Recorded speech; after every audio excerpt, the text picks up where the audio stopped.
Welcome, everyone, this is your friend, here with another exciting fanfiction. Today, we're diving into the story of, what if Tony Stark had a wizard as his protector? A special shout out to the original creator, Yuna Yami Mouto. Please make sure to show your support by checking out their work from the description. If you enjoy this video, don't forget to hit that like button and subscribe for more fanfiction content just like this. Now, let's get started with the fanfic. Tony Stark was not a happy scout. Not at all. He was still hurting, still undergoing physical therapy, still dealing with both nightmares and the public backlash of the so-called Civil War when he had received the news from the UN Council that the Rouge Avengers had been pardoned and that they will be returning stateside in a matter of days. He was glad he at least was warned beforehand instead of it just being dropped in his lap like a certain S.H.I.E.L.D. secret pirate would have done and then patronized him that it was the best way. Considering Tony's character flaws, council member Ross was at least decent enough to do him that one courtesy, if nothing else. Tony was expected to go back to being there, for the lack of a better description, sugar daddy as soon as they landed, providing housing, finances, food, equipment and whatever else they might need, starting with the Avengers compound. That was fine, they could have the place if they wanted it so bad. Tony had moved out a few weeks ago, anyway, relocating to the once again rechristened Stark Tower as his place of residence.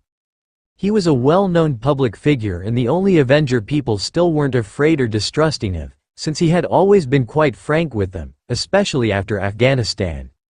They knew he was as human as them, just as flawed with just as many weaknesses as them, and they were content with that knowledge. He'd even been approached a few times by mothers or kids or random men and women, thanking him for protecting them and telling him they felt safe knowing he was just a few blocks away from wherever they lived. The transfer of Iron Man back into New York had even helped Sis stocks, as Pepper had praised him just a couple of days after his move. That was always a plus, making life easier for her and the poor brilliant bastards that worked in their PR team. He resolved to up their paycheck by a couple of zeros. God knows they deserved it. He had stocked the frigs back at the compound and had the place cleaned, just to play along with the UN's wishes. T'Challa had gone through a lot of trouble and Tony recognized an almost worthy opponent in the bullshitting field, because that was what this was. The Rouges deserved far worse than jail, let alone the life of luxury T'Challa had been providing them with and was now trying to dump them in but fed by Tony's pocket, but he didn't do anything other than that. Contrary to what they, Team Cap and T'Challa seemed to think, Tony and SI were under no obligation to provide anything for the Avengers.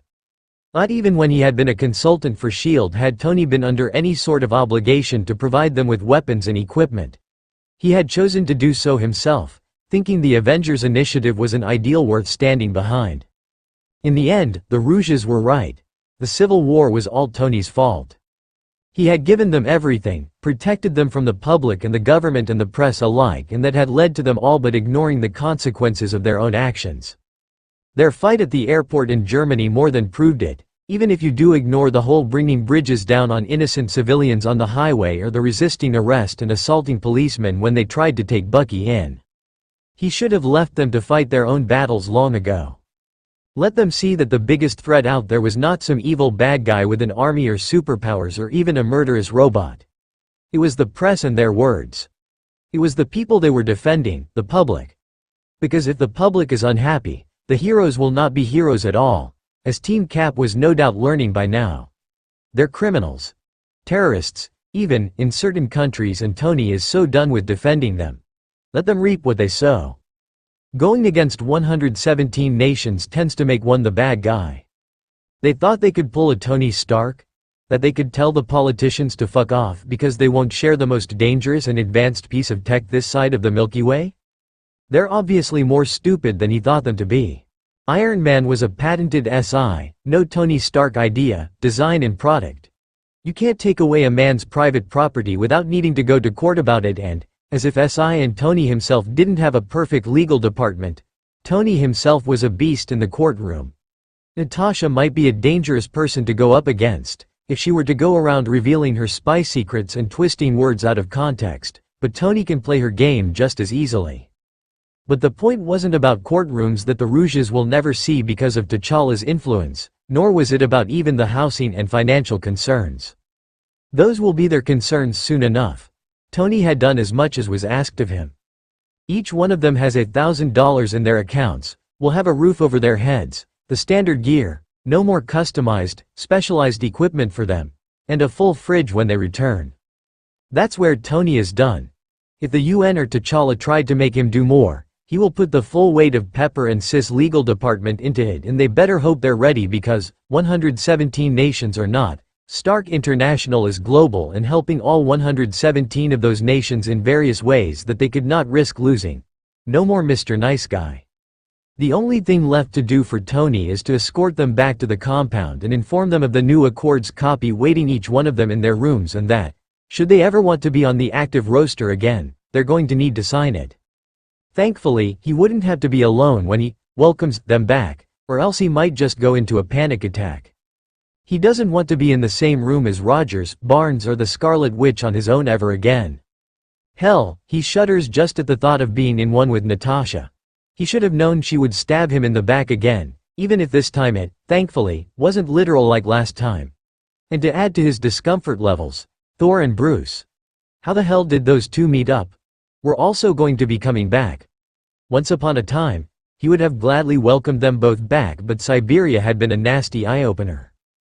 How can you trust a man who would try to choke you when you were out of your only defense and he knew he was stronger than you?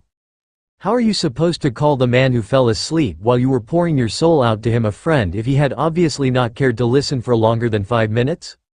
How are you supposed to call a group of individuals who never trusted you, liked you, thanked you, appreciated you and never made a move to stop the above-mentioned choking while simply standing to the side and watching a team, a family as they used to like to preach? Tony's done. He's so done with them. He had tried for years to please them, to do things right so he can stand as an equal with them, but they never let him. He was always the one at fault, always the one that they all stepped on, but that they never tried to reach back for once they were on solid ground. They were not his friends, not even Bruce, who had been his science bro. Not even Thor, who was friends with everyone. And most certainly not Rogers, who only ever looked at him to search for Howard and would then be disappointed when he only saw Tony. Well, he won't be taking any of that bullshit anymore. They're all just a bunch of hypocrites, anyway. Still, Tony was told he had to meet them when they landed, and so here he was, dressed in only one of his sharpest business suits with an arc reactor on his chest. Imagine his horror when he was told his chest would collapse unless he had something implanted in it again. The arc reactor was his only choice, he would make no other, even if he didn't need it anymore for its original purpose, even if it solidified his breakup with Pepper. He had watched as Friday gleefully melted the scratched vibranium shield and had felt himself relax and feel free for the first time since Sokovia, maybe even since New York. The arc reactor had turned out to birding presence in his chest, instead of an intrusion like before. At least this time, it wasn't lying on his lungs like it used to, before. It was just connecting his broken beyond repair ribcage and protecting his heart, like it had always done. It felt good to have it back. Even if he was experimenting on the reactor itself for a certain project of his. He was here with Rhodey. God, he hated the braces, but he was just so glad Rhodey could move again at all. In his War Machine armor, Vision and, surprisingly, one Peter Parker, aka Spider-Man. He had wanted to protest, but the UN stated that Spider-Man now represented the Accords, especially their new feature that protected the identity of any and all Avengers who wish it so. Since Peter was still a minor and going to school, Tony had insisted on it and had ended up making a beauty out of it, even managing to get in a few protection clauses for super-enhanced individuals. Inhumans, don't ask how he learned about them, he won't answer, and even mutants, which had resulted in a surprise visit from one Charles Xavier and some of his X-Men and students. Go figure. Tony's life only became crazier with that, but he was glad when they all signed the Accords under aliases but promised to do their best to protect the world when the need arises. The four of them were the only ones here, expected to welcome Steve Rogers, Natasha Romanoff, Clint Barton, Sam Wilson, Scott Lang. Boy, was he going to be in the doghouse when Pym and his daughter get their hands on him. Tony feels no pity for him at all and is glad to have finally reached an understanding with Hank Pym and Hope Van Dame after all these years of useless, pointless rivalry that Howard had started. Wanda Maximoff. She could drop dead, for all he cares. Bucky Barnes. Wasn't he supposed to be in some sort of cryptostasis? Was he even safe to be let out? Tony rather doubted it, and his hand itched to tap the arc reactor on his chest and just blast them all to hell, but he's too tired to deal with the fallout that will follow. All of them accompanied by none other than King T'Challa, the Black Panther and ruler of Wakanda himself.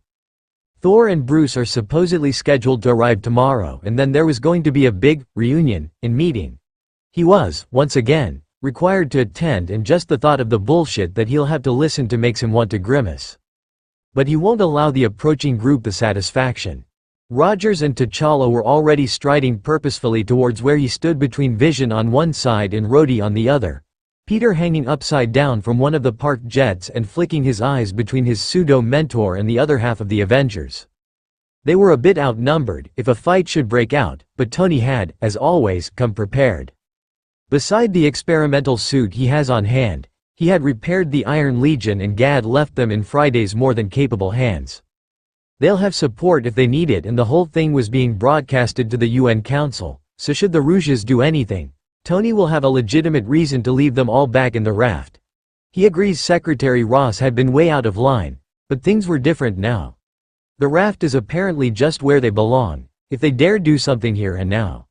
And not even T'Challa's political immunity will protect him from being thrown in there, not this time. Stark, T'Challa greets with a terse nod, eyeing the most dangerous man on the planet as though he were a bomb ready to set off. Tony appreciated that wariness. T'Challa had seen him stand up to not one, but two super soldiers, and he had seen Tony holding back. Tony hadn't wanted them dead, he just wanted to hurt them a little. He even actually wanted to hurt Rogers a lot more than he had wanted to hurt Barnes. A few punches would have satisfied him, as he knew from experience that revenge won't make him feel better, won't get the lost ones back. Yinsen, Gulmira, his parents. It didn't matter who. But he had felt angry, vulnerable and betrayed, and so he had lashed out. Had Rogers not turned it into a 2-on-1, he would have left Barnes off after just a few punches. No weapons, no nothing. He continued fighting because Rogers had pissed him off further with his fake platitudes and lies and hypocritical statements. Well, he won't take that shit from them anymore. Your Majesty, he greets back, glad that they had been wise enough to stop a dozen meters in front of him, far away that they're not too close, but close enough not to need to yell to be heard. Rogers. Tony. It grates on his nerves the way Rogers has the cheek to dare to address him as though they were still friends. They aren't. They never were. He hadn't realized that until Ultron, but he had chose to ignore it until the Accords, when it became glaringly obvious and undeniable. Tony cut him off right at the knees, not giving him any time for any of his self-righteous crap. I believe you're all familiar with the compound grounds. Feel free to move about as you wish, except in the East Wing, which is completely out of the question for you to go in. Try it and you will find that security will be more than eager to throw you out. It's completely off limits for you, as that there are my private labs that I still haven't fully cleared out. You will have access to everything, it is but a phone call away. Your things have not been disturbed, but your rooms have been recently tended to. If anything is missing, please address your concerns with Mrs. Cooper. She's in charge of the estate. Don't make a mess, don't break anything, don't steal anything, don't damage anything, don't try to go into areas you find you have no clearance for, don't call me, don't bother Friday. Read and sign the Accords and hopefully, we won't be seeing much of each other anytime soon. Now, if that will be all. Wait, what do you mean the labs you still haven't cleared out? And what do you mean by clearance? This is our home, Tony. Steve says, taking a step closer but thinking better about it when Rhodes' shoulder cannon turns in his direction. We should be able to move about how we please. He tries to reason, earning himself a snort through War Machine's sound filters and an arched eyebrow from the businessman. And you are? Only, you seem to be misinterpreting a few things here, Mr. Rogers. The Avengers compound is 100% Stark property, bought, built and maintained by me, and as such, I have say of what does and doesn't go on in here. As such, I have a right to forbid you from going into certain areas, such as the East Wing, unless I give you clearance, which I won't, and I have a right to ask you to leave the premises if you decide to try and break any of the ground rules. Other than making my life difficult or breaking the Accords, I don't give a damn about what you do.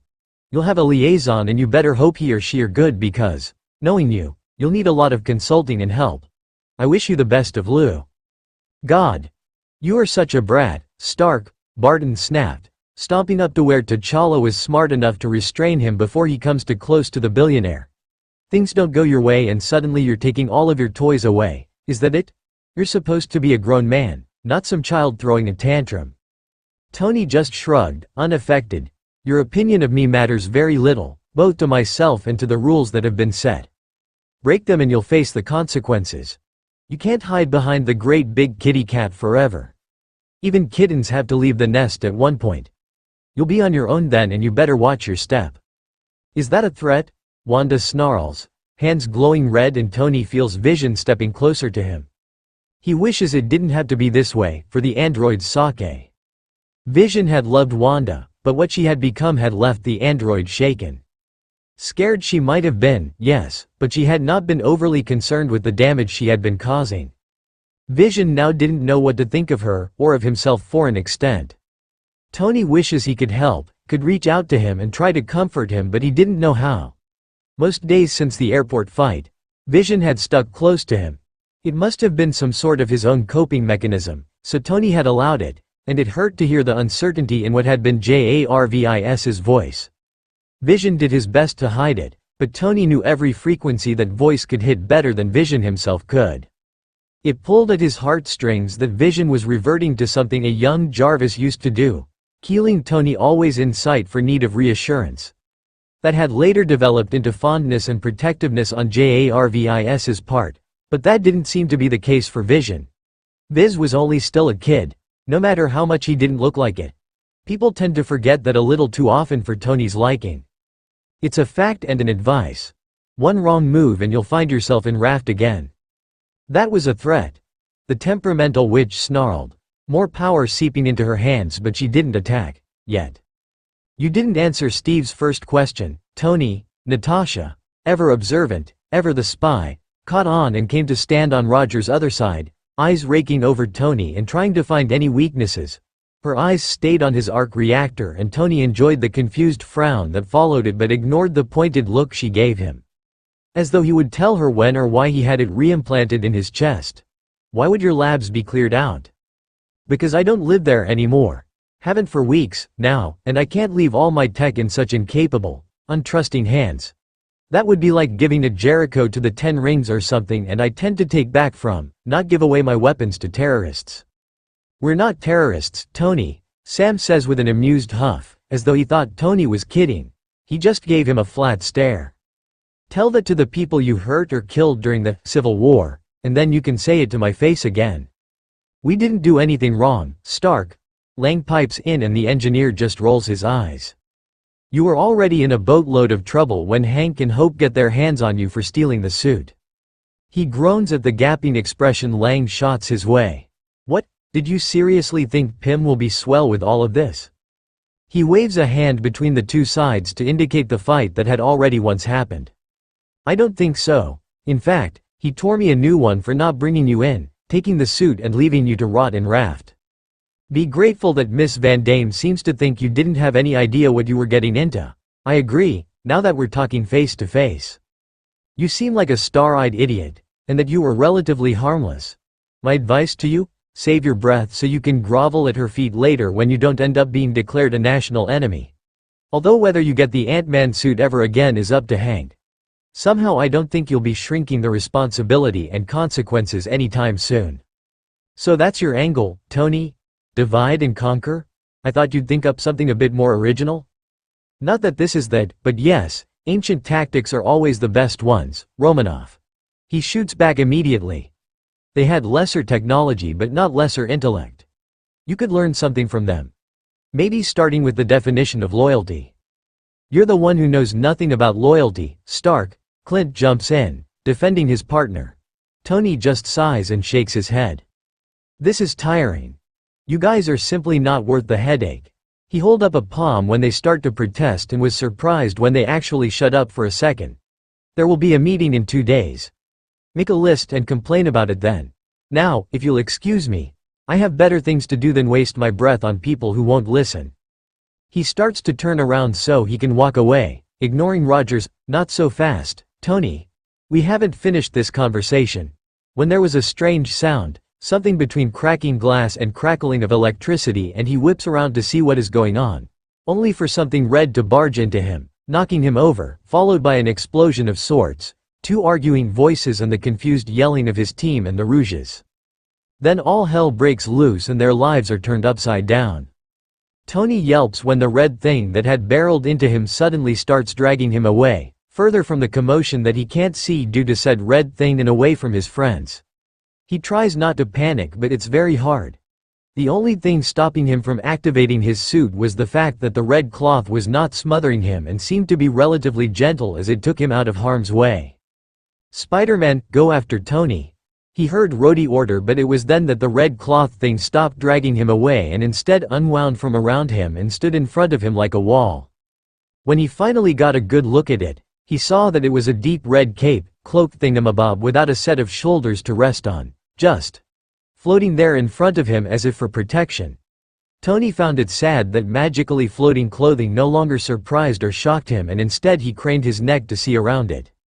The sight that met his eyes was even more bizarre and actually a bit surprising.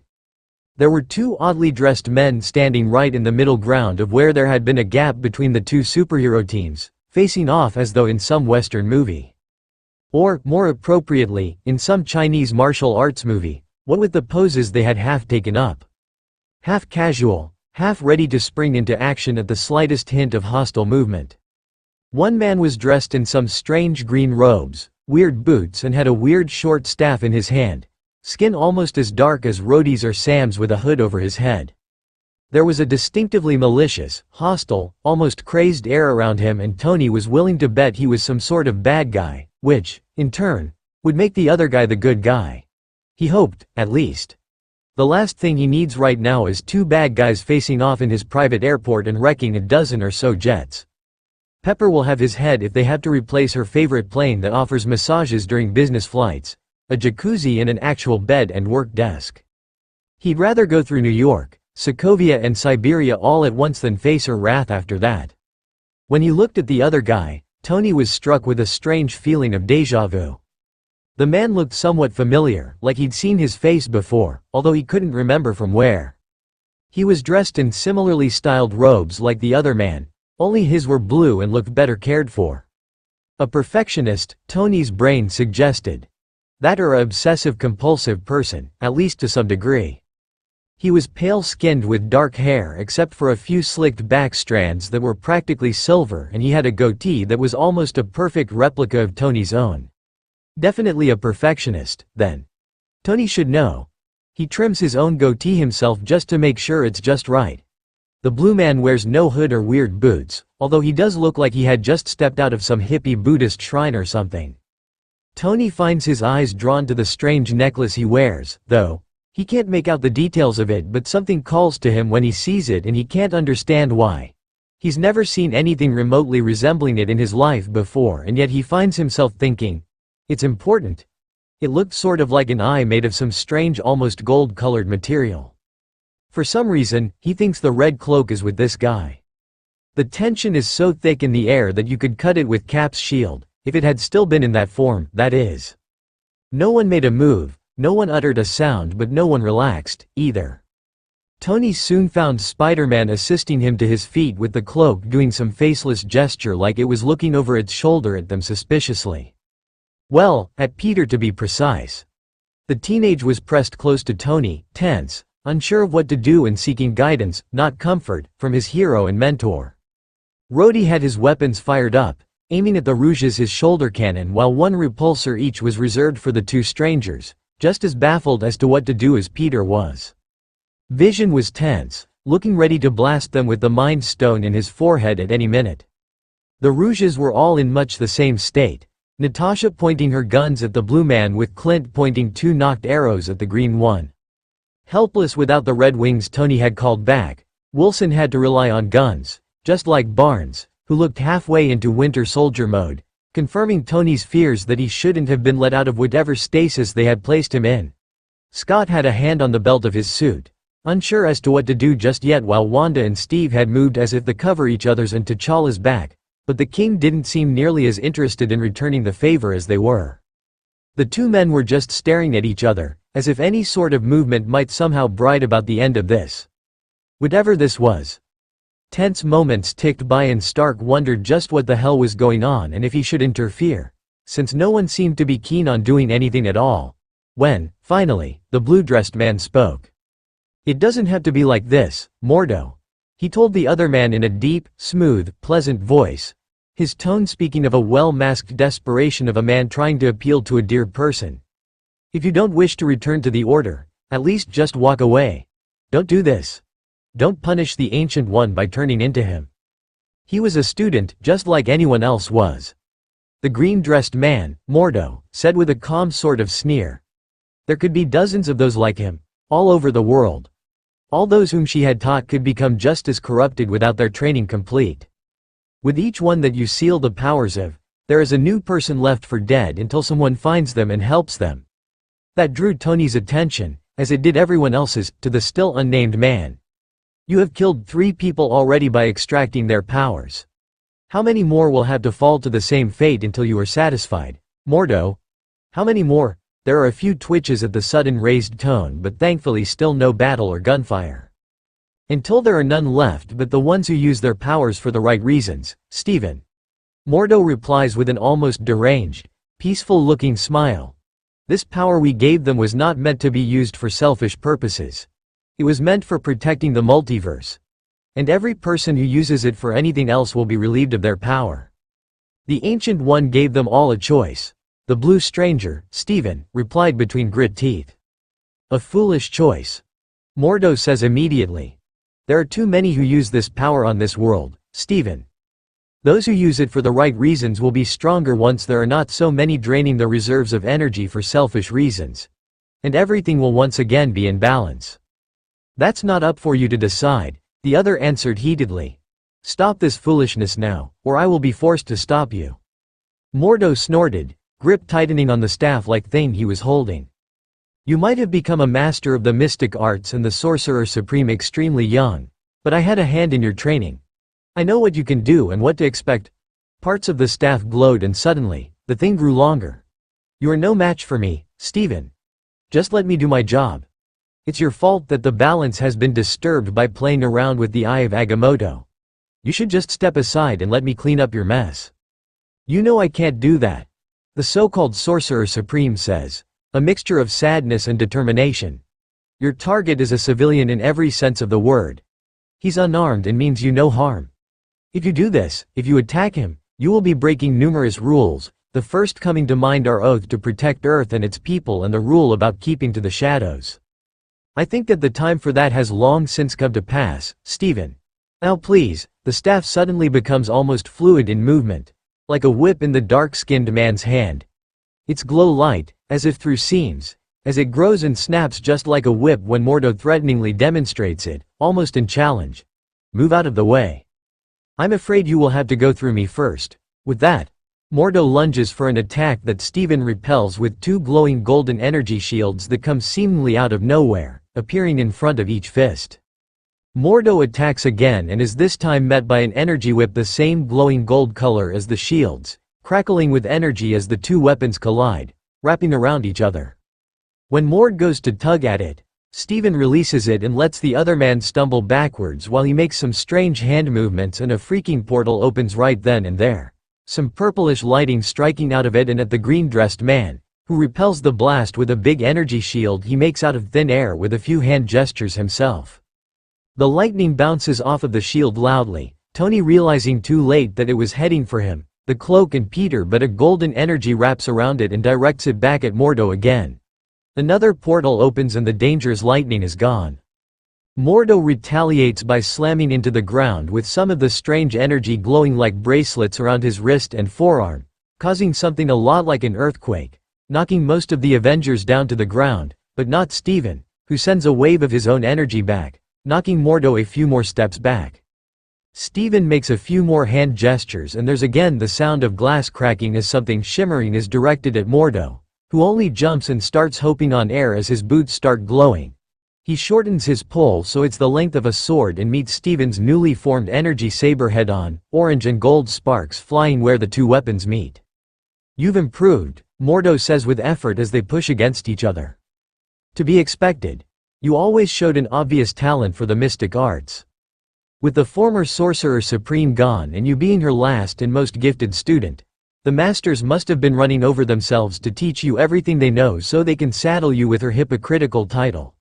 They parried each other a few times, easily reading each other's movements, as though they were old sparring partners. Which, judging by Mouto's words, they might as well have been, at one point in time. Why else would they have let you take the Eye of Agamotto? Because they knew it was no longer safe in Kamar Taj with you loose and set on revenge. Stephen replied easily, pushing Mouto back with a wave of raw energy that was felt even where Tony and Peter were behind the cloak. Because they knew I was the only one who could properly protect it since only I know how to use it. So you've read the Ancient One's private collection? Unsurprising. Wong must be kissing your feet like the rest of them. Mouto taunted, recovering from the blast and hopping up into the air with his boots. You really don't know Wong very well if you think like that. The blue-dressed. Whatever he was said in return as he gestured towards the cloak, something that might have been a stay put order or something, because the floating cloak seemed to be indecisive of its position of guarding Tony and Peter and going to the other man's aid. It still hesitated before returning fully to guarding Tony and Peter, but the silent communication had drawn Mouto's attention to Spider-Man and Iron Man and he turned his eyes to them. The cloak suddenly snatched them both up and carried them away with impressive speed and strength before some sort of flaming orange energy ball could hit them. They found themselves pressed to the wall of the control tower, staring in horror at the small crater left in the wake of the destructive energy. Mouto was dodging a much bigger version of the attack in the air from Steven just a second later. Vision and Rhodey had, thankfully, scrambled away in time not to be hit by whatever that attack was and were now somehow behind the blue-dressed man as he disappeared in a portal and reappeared in front of the cloak and two brunettes. What do you even want from him? He's not a practitioner or a student of the mystic arts. Because he's been touched by 3 stones already, Steven. The dark-skinned man snapped, lashing out with some huge energy attack that Steven had to reflect with that same cracking glass sound following a murky wave of something that at least effectively stopped the attack. The barrier or whatever it wasn't in the least affected by the attack, not even a whips of energy making it past the shimmering thing. Much to Mouto's frustration. No single mortal is meant to be touched by so many, and now you brought another one into the equation. The rest will resonate and call to him. The balance of the universe is at stake and yet you choose to be blind to it. The balance is just fine, the so-called Sorcerer Supreme shot back as he conjured another. Something that sent Mouto flying. Tony didn't know, but it was impressive and it had singed the green-dressed man's orbs and knocked over his hood, for the first time showing his whole bald head. Then you are a fool if you can't feel the power in him. The black man snarled and sent another attack at them, which Steven seemingly effortlessly deflected. As soon as the attack was dealt with, Steven made a few hand gestures, moving his arms around as well until he grew a dozen more pair of arms, much to Tony's and Peter's gawking shock, before a dozen other Stevens sprung from him on either side, just as solid and just as real, distracting Mouto enough for Steven to turn around and open a portal right behind Tony, hidden from view by the cloak for anyone but Steven, Tony and Peter. "Mr. Stark, please step through." "What? You've got to be kidding me, I'm not going through a random, damn portal." Tony was absolutely not. He still had hideous nightmares from New York. It haunted his dreams each night for 5 or so years now, almost 6. Tony was not about to just step through some goddamned portal on some stranger's insistence. No way. "You have my word that I mean you no harm," Steven reassured in a soothing voice. "I am here to protect you." "I can protect myself," Stark barked angrily, more than a little offended by the implication that he couldn't take care of himself. "Not against this," was all the man said before he stepped forward and pushed Tony through without another word. Tony found himself yelping as he fell through, experiencing much the same dizzying, disorienting sensation as when he'd passed through the portal made by the Tesseract, if only a lot gentler and shorter, almost comfortable, almost to the point that Tony didn't have the time to panic at all. And when he was through, he didn't find himself in the empty, soundless vastness of space, but rather lying on a comfortable bed that nearly matched his own in softness. And it was definitely not silent since he could clearly hear a feminine scream somewhere left to his current position and he jerked up, a repulsor already forming around his hand as he pointed it at A terrified, shocked woman in doctor scrubs and a black coat? Jesus. Jesus fucking Christ, the unknown woman swore, a hand over her heart, as though she feared it might just jump out of her chest and run off. Not that Tony blamed her. He felt much the same way. I'm going to kill Steven one of these days. I told him to stop doing that. Then she looked at who had appeared in the bed and her eyes went wide as saucers. Tony Stark. Yeah? Tony answered uneasily, slowly lowering his hand. She was obviously no threat to him and she knew that strange Steven guy who claimed he wanted to protect him for some strange reason. I'm going to kill him. He knows I'm staying here today and he goes and kidnaps Tony Stark. I don't want to go to prison because of his magic cult club. I'm not in on it. The woman was pacing back and forth, working herself into an agitated state that had Tony worrying for her for Pepper when he did something that set her off. She still got like this sometimes and it hurt him knowing only he can get her in that state. They may no longer be a couple, but there was over a decade of solid friendship between them and Tony and Pepper both refused to ruin that with anything. Their breakup was already old news by now, especially since they always appeared to be friendly.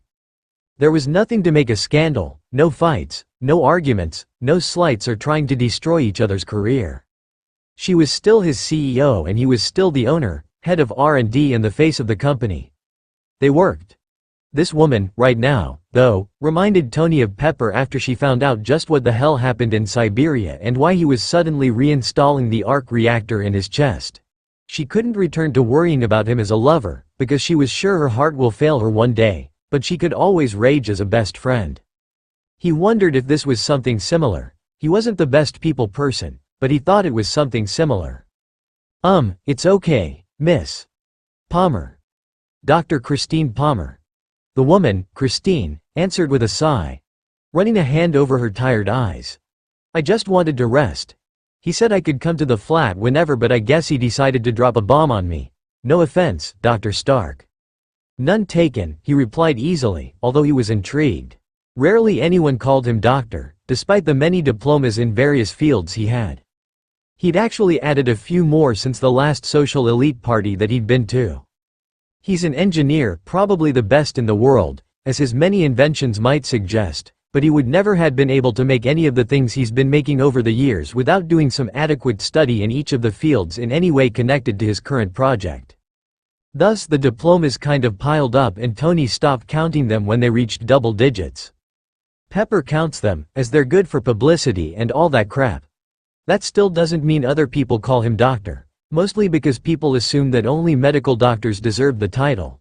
He'd gotten so used to simply being Mr. Stark that he forgot most of the time that respectable, non-jealous fellow scientists sometimes referred to him as Dr. Stark. I take it you know the strange wizard guy? For some reason, Palmer snorts in amusement and rolls her eyes in a long-suffering but fond way. Tony, for a moment, wonders if they'd ever met and been somewhat friends in the past, because that is usually the reaction people had when dealing with him for extended period of time. Yeah, you could say that. Sorry if he kidnapped you. I'll have a conversation with him about proper manners. Again. Not sure it will stick, though. He's kind of an ass. A man after my own heart. He jokes as he sits and then gets up, grateful for having ended up in the bed instead of on the hard floor. No need to jar his still healing wounds. Rogers had done a number on him and although it's been months, some of his injuries were still healing. Like his goddamn broken beyond repair chest cavity.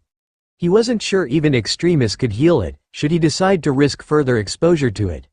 Don't worry about it, he didn't do anything that might require a lawsuit. Yet. He kind of stayed behind. Gotta see what sort of property damage he might have caused with his wizard-wise stuff. Oh God, was all the woman could say before yelping as, suddenly, Tony stood in front of her in the full Iron Man armor, seemingly out of nowhere. Oh my God. You're not a sorcerer too, right? Only a tech whiz, he replies playfully before giving her a wave as he opened the big windows. Nice to meet you, Doc. Ever need anything, just call and say you know me and the wizard. Just so I know who's looking for me, Kay? She nodded, dumbstruck as he left a card on the bed. Ciao. And with that, Iron Man flew away, leaving a flabbergasted Christine Palmer behind, wondering if that was that Steven guy's girlfriend and just what the hell was actually going on. I take it you were not successful? Wang asked when he saw Steven walk out of a portal with a rather pissed look on his face, the cloak of levitation looking none too pleased, either. Wang was already preparing for the fallout of a sorcerer attacking a public and famous figure like Tony Stark when Strange grumbled under his breath. What was that? Mordo escaped, but Stark is just fine. Or at least he was until he decided to run off from where I slung him to get him out of Mordo's hands. The Sorcerer Supreme looked to be on the verge of sulking, much to Wang's amusement. Worse yet, I got an earful from Christine about killing genius, billionaire, playboy, philanthropists and dropping them in her lap. I forgot she was using my flat these days. That had the other sorcerer glaring at him as he put down the books he had brought from Kamar Taj. And why haven't you brought him here? Because this would be the first place Mordo would look for him. My flat is not as well known as one might think, for a famous neurosurgeon. The younger of the two grumbled again, stalking off in the direction of a huge cup-like thing that was actually the cauldron of the cosmos.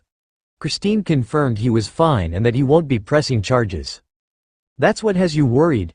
Wang interrupts incredulously and gets this look from Steven that he can't quite decipher. He doesn't appreciate it. And that he flew off, Steven continued as though he had not been interrupted at all. A few minutes later. Now I have no idea where he is and I don't think it's a good idea to return to the Avengers compound to check if he went over there. Yet. I thought I might check here and then observe him with my astral form. Try to see why Mordo's so set on dealing with him. Wang falls to his side as he activates the cauldron and starts searching for the same, strange signature that had at first drawn their attention to Tony Stark in the first place. That was the only reason they could catch up to Mordo before he attacked Stark. Mordo has lost his way, after what happened with the Ancient One. She had long since feared something like that might happen. He took to the teachings too harshly, too desperately. She had considered turning him away, but he had seemed to adapt and she had let him stay. Now, we must deal with the fallout ourselves. He's already sealed the magic of 24 people, leaving them cripples. Strange grit his teeth. We draw our power from infinite dimensions. There is enough energy in each and every one of them for all those who have studied here and who might come one day to study here. He had no right. He set the display on the cauldron to show only New York, doubting even Iron Man could go that far in the short time it took him to finish the battle with Mordo once Stark had disappeared. Mordo was not interested in anyone else and had left with the first opportunity he got, and Steven had decided to follow his lead lest he had to deal with the Avengers. Besides, this is all Stark's personal energy. He's not drawing any power from any of the dimensions. He sighs in relief when he pinpoints the exact magic energy signature he had been searching for. At Stark Tower. That was probably the safest place for him right now. He'll check in on him personally in a few. He has the potential of becoming a powerful sorcerer, yes. But I doubt a man so devoted to science will accept an offer to learn. Not when he has no reason to, like Steven had. He did his best to ignore the trembling of his hands. That, however, does not explain Mordo's sudden interest. The Asian man points out, also looking at the strange signature that is Tony Stark. It shone like a beacon. Compared to all the other people's inner energy that would allow them to channel magic should they decide to learn, Stark's shone like Polaris in a starless night, ever present and ever there. Wang wondered if it had always been like this and, if so, why the Ancient One had not approached the man. He already defended the physical world, so why not the metaphysical as well? He isn't going after other potential partitioners, just Stark. He said something interesting about that, actually, the once neurosurgeon said with a weary sigh as he drew back his magic and let the cauldron of cosmos fall dormant again. Something about Stark already being touched by 3 of the stones? You think he means the Infinity Stones? It wasn't a question. It was a statement, one Wang enforced by looking down at the eye of Agamotto where it rested against Steven's chest, protecting the green, ever-shining time stone within. They have both sworn blood oaths that they will protect it with their lives, as have every other master of the mystical arts, but it was decided that the stone was best off in the care of the Sorcerer Supreme. Young he may be, but he was gifted like no other before him where magic was concerned. More than probably, Steven agrees. You already told me once that the Ancient One had considered him for the position of Stonekeeper and Sorcerer Supreme and had been readying to prepare him for it before I came along. He probably knows as much about them as I do. if not more. He only had what was written as a source of knowledge, but Mouto had learned from the Ancient One herself. It would make sense. Wang mused as they climbed the stairs towards the big library they had in the sanctum in New York. They did most of their studying and research in there, and this promised to be a long session, especially if Strange was going to check in on Iron Man in his astral form. It was probably for the best that he does.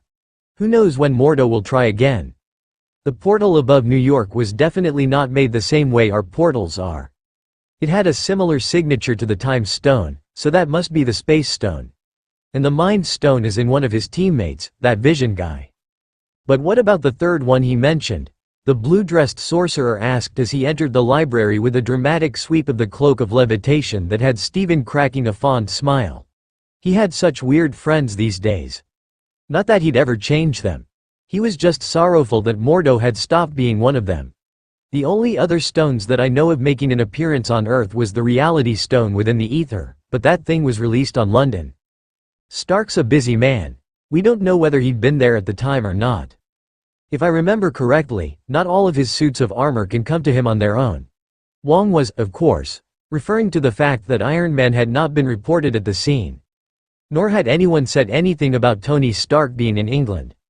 Though that could be because the news were overflooding with the ether thing and didn't much focus on Stark. Or maybe it had been a private visit or something. There were too many variables for them to deduce what the correct answer might be. And the cleanup effort, Stark always paid for it, no matter what Avenger made a mess. Go figure. Even if he had been there or if he hadn't, the cleanup effort wouldn't tell them much. So we have no clue whether Mouto was referring to the Reality Stone or the Time Stone. It had to be the Reality Stone since the Time Stone never left Kamar Taj until you came along. Steven paused mid-step to look at Wang over his shoulder, wondering if that was an accusation or just stating a fact. Okay, now we know which stones we're likely talking about, but what does that have to do with Mouto wanting to steal whatever power Stark has within him? Wang frowned in thought before shaking his head. IR probably has less to do with which stones and more to do with their numbers. The older man guessed. I've never heard of someone encountering so many before. Yes, he did actually say something about that as well. Something about how no mortal should ever be touched by so many stones and that the others will resonate or call for him or something like that. I didn't really understand him. He was spewing too much nonsense about disturbed balance to make much sense. The DWN. But whatever it is, we should be prepared for it. He folds his legs under him and lets the cloak levitate him in the air without a second though, making to form the necessary hand gestures that would open the eye of Agamotto and reveal the Time Stone within when Wang all but lunged for him, stopping him in his tracks. The cloak gave a warning shimmer to the other sorcerer, which Wang heeded only enough to step out of Steven's direct personal space. The cloak was a fickle thing regarding anyone but its chosen master and magical partner. Wang knew better than to agitate an ancient relic as sentient as the Cloak of Levitation.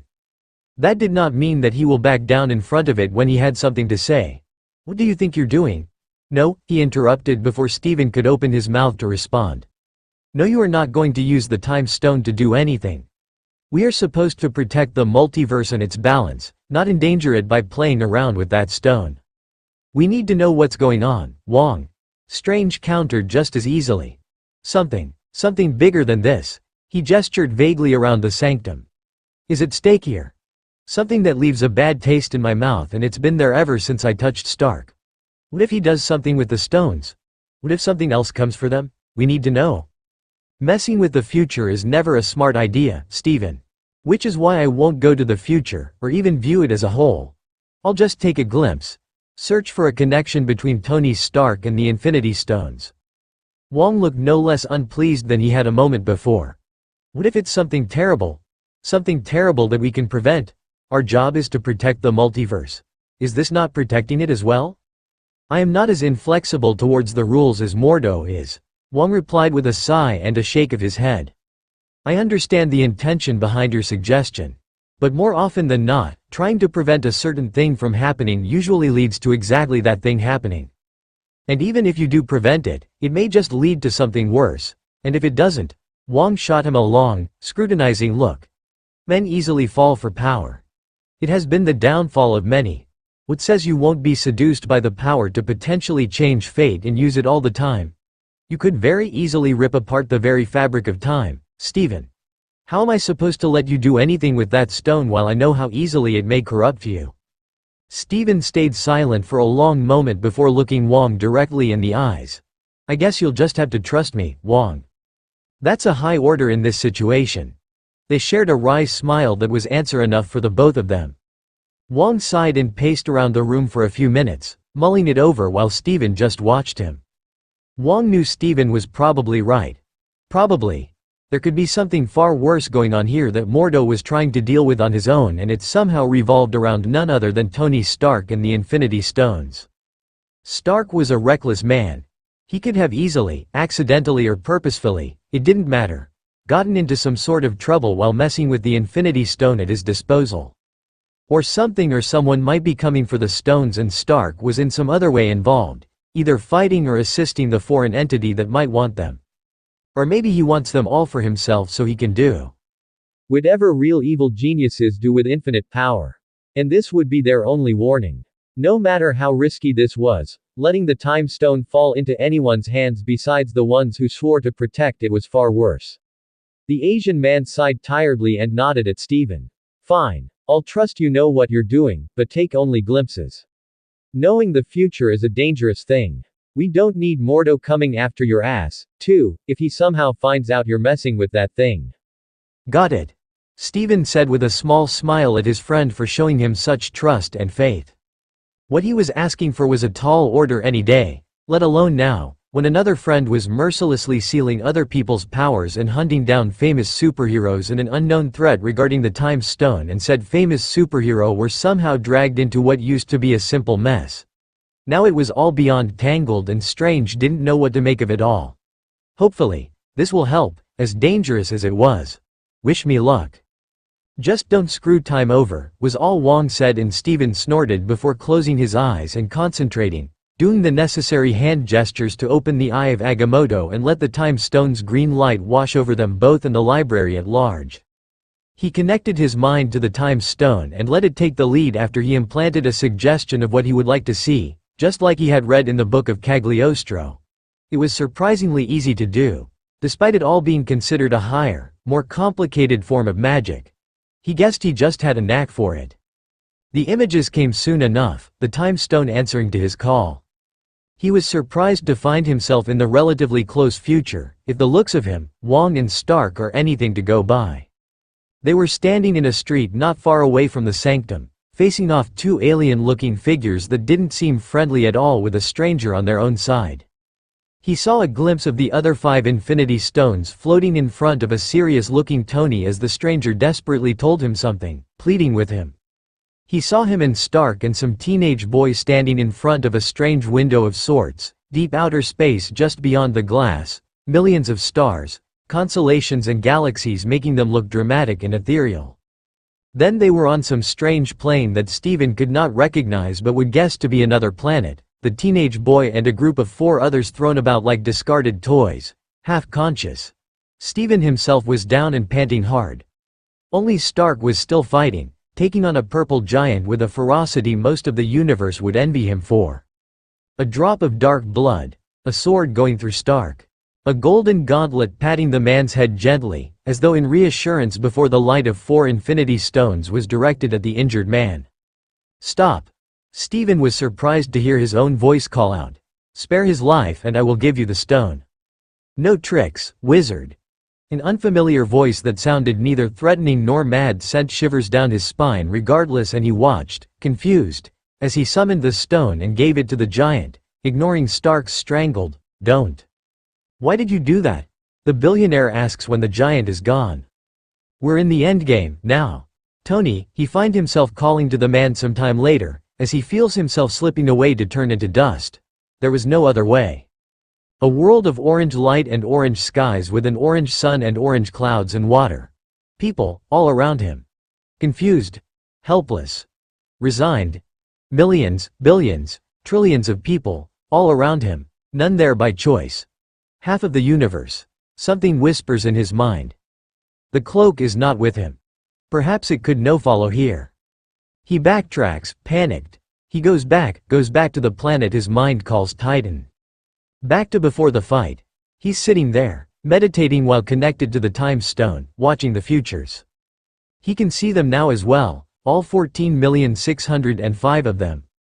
Every future, every possibility, every option. Every death he or any of the other people on that planet will go through. Every ending of every scenario as they fight, desperately, the Mad Titan. He saw 14,605,000 futures and in only one they won. At the cost of half of the universe. He explores that future and sees that only a battle was lost and that the war has only just begun. He sees people, places, occurrences that have never been, may or may not ever be, and he sees one man. One mortal man who made the Mad Titan bleed. He sees him snap his fingers and the balance is brought back, the lost life is brought back. Dr. Stephen Strange finds himself in the desperate hug of one Tony Stark, along with the teenager he had seen earlier, and he feels peace. The Sorcerer Supreme jerks back to his time and to his body, closing the eye of Agamotto with a gasp as his eyes fly open. Wong and the Cloak of Levitation hold him stead as he tries to stand, legs wobbly. He knows Wong is saying something, but all he can hear are two snaps of fingers with two completely different meanings, and all he can see are tears of happiness and relief streaming down bruised, bloodied, gaunt tanned cheeks. The hands on him don't feel quite right. Faces he's never seen before are missing from where they had been just a moment before. Stephen, for the Ancient One's sake, say something, damn it. That finally drew his attention to Wong, and he shook off the leftover sensation of 14,605,000 futures off of him and out of his mind. Wong sighed in relief when Stephen found his footing, looking concernedly up at the taller male. What happened? What did you see? The end of the world kind of shit. Strange says as he rakes a hand through his hair. Wong, prepare the sanctum for private lessons in the mystic arts. Tell the other masters to find the strongest barriers they know or can find and to prepare them. We'll need to put them up in the near future, I fear. Stephen, the Asian sorcerer frowned. What's going on? I need to find Stark. We need to protect him. Why? Wong asked as Stephen sat down in a chair and prepared to enter the astral frame to go check on said billionaire. Because he's not the one in danger or the danger. He's the only one who can stop it. Blue-green eyes met bewildered dark brown ones with a seriousness that froze Wong's blood in his veins. Wah! He's the endgame, Wong. He's the key to the universe. Thor and Bruce arrived the next day as planned, as well as Loki and what was left of Asgard's people, on a spaceship that had seen better days from the looks of it but was perfectly space-worthy. It was shocking and worrying to hear that Asgard might as well be gone, Ragnarok having come to pass not long after Odin's death, when Hela, Thor's older sister, was released, and the only way to defeat her was by releasing some horrible fire demon on the Golden City and her, thus destroying the most powerful of the 9 realms and leaving Earth practically unprotected. Tony could already feel the nightmares coming, his stress reaching an all-new time high that would probably leave any doctor catatonic with shock if they learned he wasn't going to take any medication to deal with it. It would dull his mind and his senses, and, right now, he could not afford to let that happen. He was surrounded mostly by people whom he could not trust, and the meeting room was not by any means large enough to make him feel comfortable. They were practically within arm's reach of each other, and it wasn't doing any favors to his stress levels. 2 super spies. 3 super soldiers. If you count T'Challa, a witch, and 2 men that have no love lost for him were within reaching distance of him, along with a god who had once tried to strangle him. Most of them were supposed to be his friends, his teammates, but all they were hypocrites, killers and liars. Who would have thought Loki had nailed such a bullseye that day at S.H.I.E.L.D.? It was scary that a villain knew them better than they knew themselves. The presence of Fury, Hill and the not-so-dead Agent Coulson were not helping his stress levels. Friday had already pinged him a warning that his heart rate was too fast, and he was sure Vision had sent him a few concerned glances. Peter stood as close to him as was humanly possible, fidgeting and unsure but unwilling to leave his side. He could probably hear his blood rushing with his enhanced hearing and was worried. Rhodey was a bit busy glaring at the Rouges at the moment, but he had been fussing over Tony since he got back from being portaled away by a strange wizard dude. Usually, once upon a time, Bruce at least would have been a source of comfort. But Bruce, for all that he was the only one of the original Avengers that Tony still considered a somewhat friend, had lost the ability to affect Tony in a calming way after he had been as ready as everyone else to blame Ultron's awakening on Tony. As if Tony had created him. Ultron had woken up on his own during a simple diagnostics test, no one poking the bear, and he had killed Jarvis, one of Tony's children, before going on to try and kill the Avengers. The blame had fallen to Tony and he had accepted it, guilt at all the lost lives eating away at him. Even though he knew he hadn't actually created the murder bot, he felt guilty whenever he saw someone grieving a lost loved one that had been a result of Ultron's rampage. Which is why he had agreed to the Accords, with the intention of polishing the final product to his liking, and so that everyone was happy, the heroes responsible and held accountable for their actions should they misuse their powers, and yet protected by the Accords. He never got the chance to do it, and when he had most needed his science bro, Bruce hadn't been there. Tony figured it was for the best to just keep a distance from Bruce. Even if Bruce hadn't been there to answer the call, should Tony have thought to make it during the so-called Civil War because he had accidentally ended up on some strange planet where the Hulk fought in a gladiator's arena, which Tony can't blame him for. He had blamed Tony as much as the others for creating Ultron, even though he had had a hand in it as well. And then he went and got angry that Tony had a Hulk Buster armor. Was he really surprised? The Hulk needed someone to subdue him if Natasha's lullaby ever failed, and they were in the middle of a populated area. Not to mention that having more heavy hitters could only be a bonus. But at least that part was behind them. The Ultron part wasn't. So you can just imagine the stress levels Tony was feeling right now.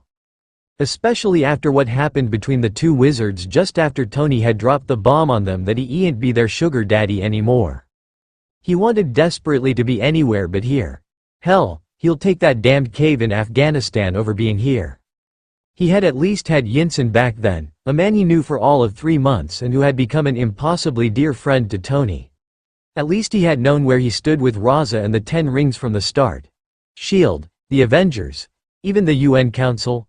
They all tried to manipulate him while pretending to be his friends or allies. He'd rather not have them as friends when his enemies treated him with more respect. Stark, Fury said with a heavy sigh. You can't go and start doing stupid ass shit like this. The Avengers need to stand together. You need to be the united front you were in New York. If you could fly a nuke through a wormhole into outer space for them, surely this can't be too much to ask. Nick, Tony drawled in return. He was keeping up his facade as best as he can, hands just itching to tap his arc reactor or his wristwatch to activate the suit so he can feel better protected in front of these people that were greater vultures than the paparazzi. I'm afraid you don't get it. That rocket has left a long time ago. I just haven't realized it until I had a Captain America shield-shaped scar on my chest. So sorry. You'll have to ask the UN for funds. The days of SI and Tony Stark keeping you lot afloat while I drown beneath you are done. Get over it and move on. I'm sure someone else will be happy to support a superhero group of terrorists. He says it with a smile he knows perfectly well that will piss off more than a few of the members of the Rouges group. This isn't about you, Stark. Barton snapped, as temperamental as ever, especially since Laura wasn't answering the phone now that he could call without fear of endangering her and their kids. He suspected Stark had something to do with it, which only made his temper that much worse. Really? I must not have noticed, as usually everything is about me, or so you believe. How strange that you're changing your mind now.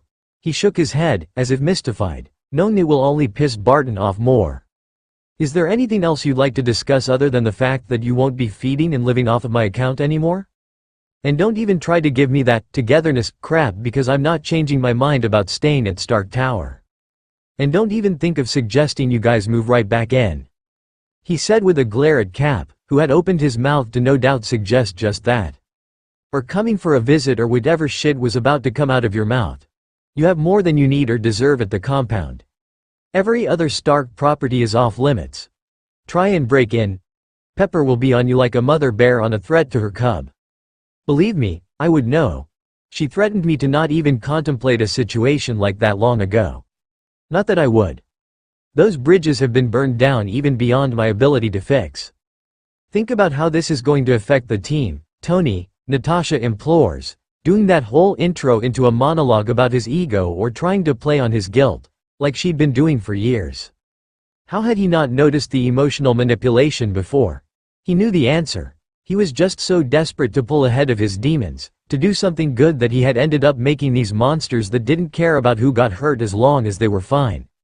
I know you're better than this. This is not Iron Man that I know. Really, Iron Man? He asks with a scuff. Iron Man and I are one. It's me who's in the armor that I made, and what do you even know about me? The little profile you made during the whole Vanko thing? Let's talk about that, shall we? He leaned his elbows on the table and offered her a big, fake, picture-perfect smile. Faring from palladium poisoning. I was under duress. I am not saying some of the things I did can be given excuses, but even when I was dying, less people died from my antics than they did during your efforts to save them. And if you're going to start bringing up files, don't forget who here has access to whose file, Miss Romanoff. S.H.I.E.L.D.'s little data leak did you no favors. He enjoyed how she had gone as stiff as stone with an angry glint in her eyes.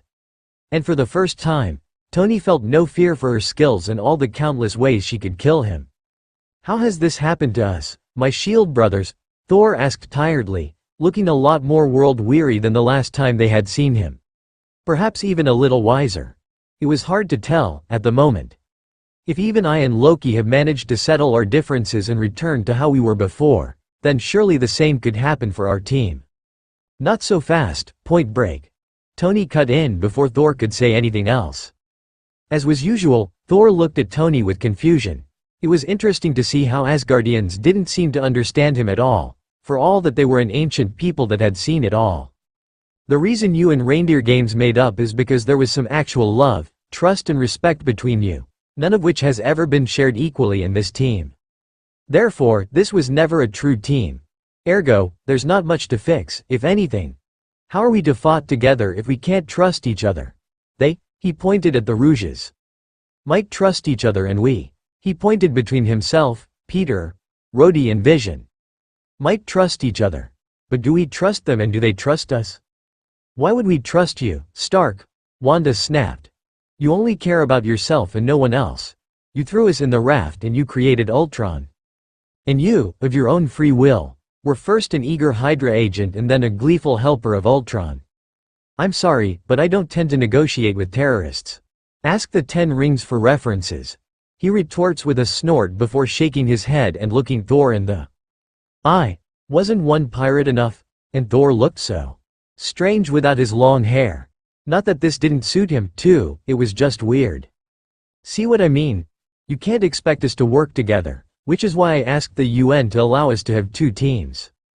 They can go knock themselves out, literally for all I care, and do whatever they want to do. We are going to do things legitimately. The people are concerned about the lack of responsibility and consequences among the superpowered community, so to say, and an unhappy crowd is a mob that will come after us with pitchforks and fire. I'd rather not drag down the entire superpowered, mutant, enhanced or inhuman population because of these idiots. And you yourself should be careful, Thor. At the blonde's confused and wary look, Tony elaborated. Even a handful of people like you is bound to cause a riot, especially if you're seen in the presence of international terrorists. T'Challa only manages to get away with what he does because he can throw his wealth and vibranium around, otherwise Wakanda would have long since fallen. I'm afraid you don't have that luxury, Thor. You'll need to tread on eggshells for a while, especially since Loki is with you. People still haven't forgotten New York. Just keep that in mind, okay? Seriously, Tony? Steve asks, as though disappointed in him. As if Tony was some unreasonable child that was maliciously putting salt on a poor snail just to watch it writ in agony. You're so petty about this that you're trying to turn Thor against his own team, his friends. I'm just giving him sound advice. Better amputate a useless, diseased limb than let it infect the rest of the body and kill it slowly. You're just acting like a spoiled child. Maximoff hissed, red dripping from her fingers dangerously.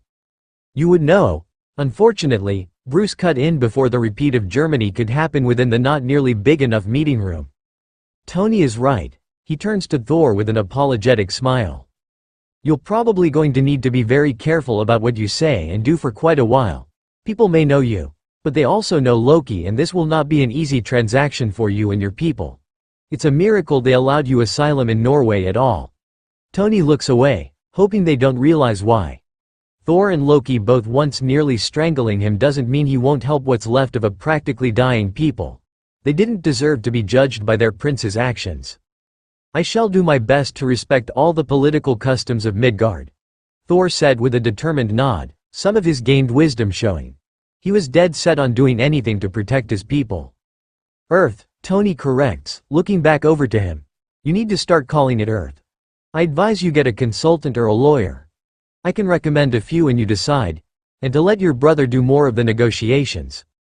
Loki Silvertongue is a nickname he got for a reason, I believe. Just tell him to tone down the "I am a god, mortals," and all that superiority and sheep bullshit. Otherwise, I think you'll find he fits right in. Politicians were, after all, far worse snakes than Loki. Yes, you are probably right. The blonde Asgardian nodded again.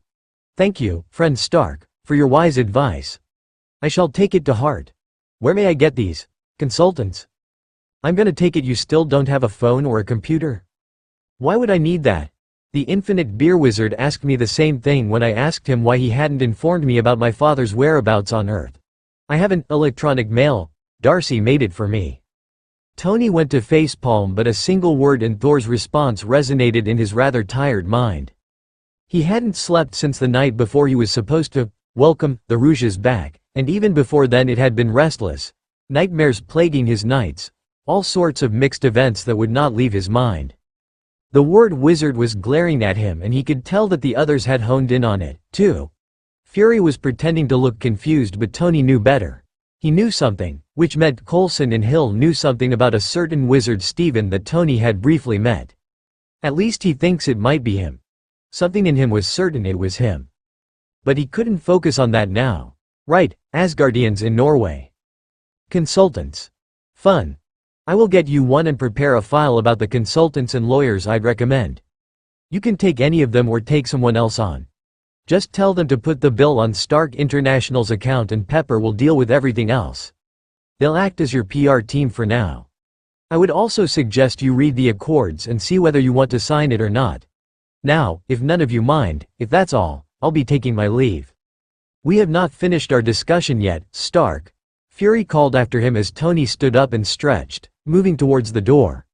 You are a S.H.I.E.L.D. and Avengers consultant, under contract to consult, repair, rebuild, fix and advise. Tony cut him off once again. Not house, babysit and feed, and I did all that additionally, as well as shield them from the public eye and protect their families. And that's not a valid argument, Fury. S.H.I.E.L.D. doesn't exist anymore, if it ever really had. And as the other half of the founding force behind the Avengers initiative, he arched a challenging eyebrow at the director. I can do the hell as I please. Which is why you can discuss the two teams issue with the UN, only don't hold your breath. They're all for it. Something about there being one team to corral the other? I'd tread cautiously, if I were you. One false move could easily put you back in the raft and nothing will get you out of it again. Is that a threat? Clint asked in a dangerous sort of voice, hand wrapping around a hidden knife he was under the impression Friday hadn't detected. In between Rogers and Wilson, Barnes twitched. Peter suddenly went as stiff as was humanly possible, his spider senses tingling while rode for action. Tony itched so bad to just activate his suit and show them all who and what they were going up against. He had always held back, even in Siberia, when it came to them. Well, they're about to learn that had changed. It's a fact. You're in no position to threaten anyone, Stark. Wanda sneered, red energy now engulfing her entire fists as she just itched to attack him. You don't have the biggest stick in the room. The reference to his father had Tony grinding his teeth, but he wouldn't give her the satisfaction. She's not the only one whose parents were killed. Only his were specifically murdered while he had indirectly fallen prey to Stain's under-the-table deals. He ignored her and just continued on walking, but his heart stopped when, with a snarl, he suddenly felt something tugging at him, that god-awful red magic holding him, about to throw him against the furthest wall with all the strength the Scarlet Witch can no doubt muster, possibly breaking his spine in the process. He had no time to yelp, no time to react, not even to activate his new suit. He wasn't sure if Friday will be able to catch him with it in time or if he was going to die or join Rhodey. When suddenly a hand wrapped around his wrist and a golden energy engulfed him whole, the red bursting like a soap bubble and falling away from him in much the same manner.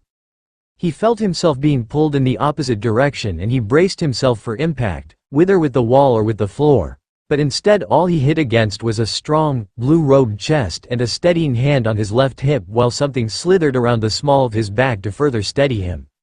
When he looked, he found it was a very familiar red article of clothing before he was distracted by yelps and enraged yells behind him by most of the rest of the room's occupants and he turned his head around to look.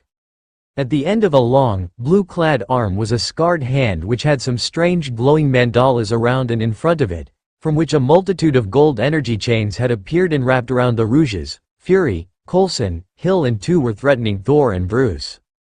Tony desperately wanted to laugh at the sight of Wanda hanging upside down with chains covering her mouth and restraining her hands in such a way that she can't conjure magic between them. Rhodey, Peter and Vision seemed to be fine, though, which Tony was thankful for.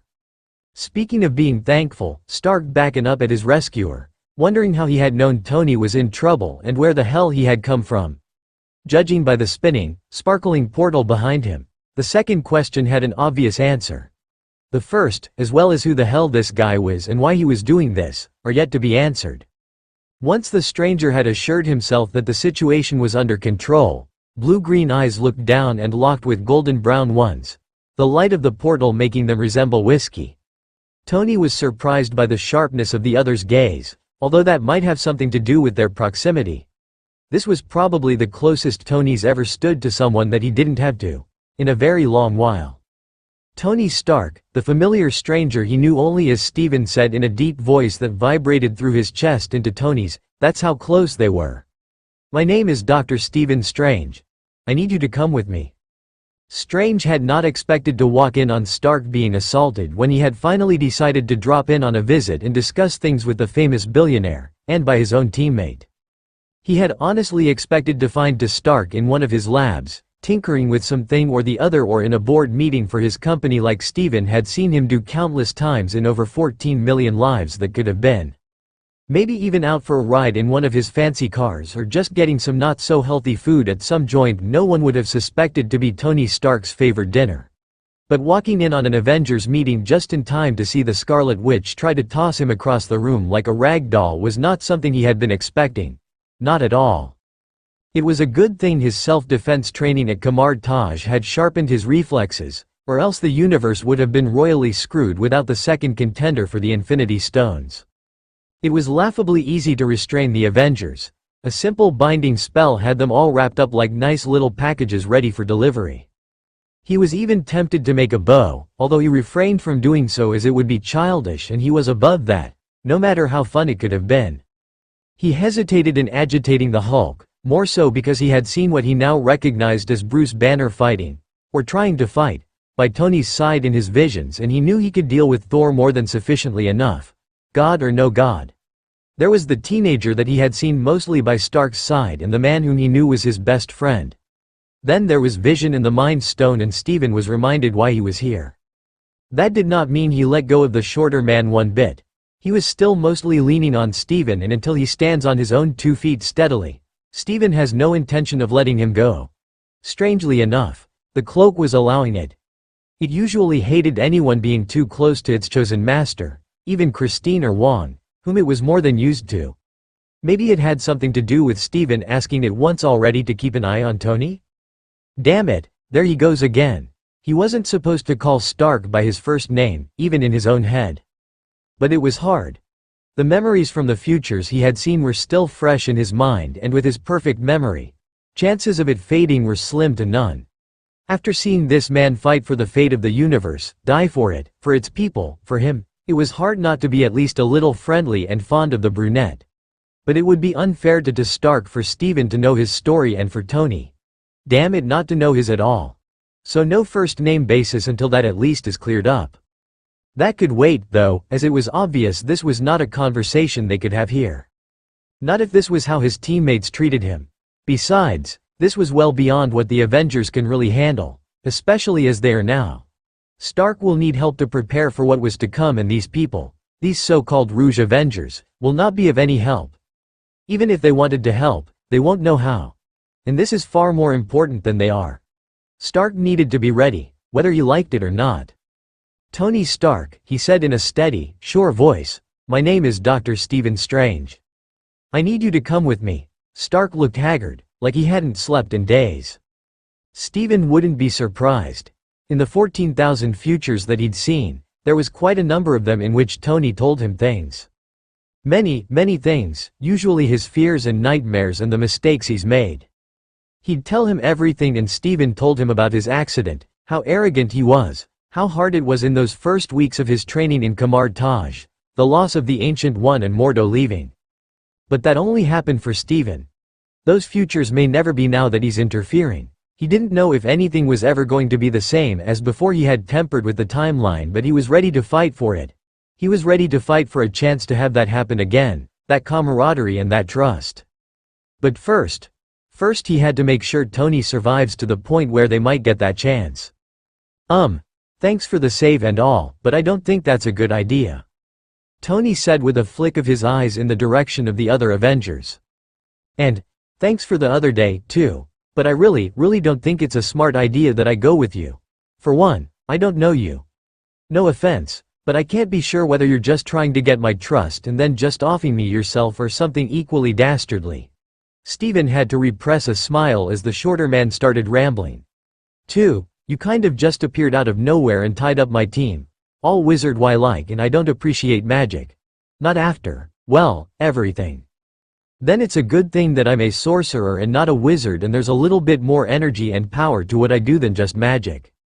Strange cut in before Tony could continue rambling. He finally stepped back a little when he was sure Tony could stand on his own, but the cloak remained touching Stark, holding his wrist. Weird. It was only touchy-feely with Stephen. He'll have to look into that. And I can promise you I mean you no harm. I'm an actual doctor and I don't go against my Hippocratic oath by harming people." Tony's eyes flashed with recognition. "Wait, you're the world-renowned, high-on-demand, overqualified neurosurgeon that disappeared off of the face of the earth. What are you doing here, playing witches and warlocks? We have much to discuss, but I would prefer it if we could do so in private." The sorcerer replied seriously, casting his glance back at the Avengers and Rouges. Tony looked at them over his shoulder, too, and frowned. No one had ever so easily disabled them all like Strange had. Tony didn't feel as comfortable with leaving with him alone as one might expect, seeing as Strange had just saved him from Wanda. Not even T'Challa's vibranium suit had saved him from the effects of the energy chains holding everyone down.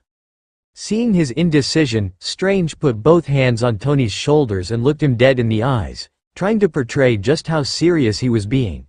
Tony froze under those two blue eyes, not understanding the intensity there, the desperation and, most of all, the trust. Why would a complete stranger trust him with anything? Strange's next words knocked the air right out of his lungs, and he wasn't even sure how the man did that.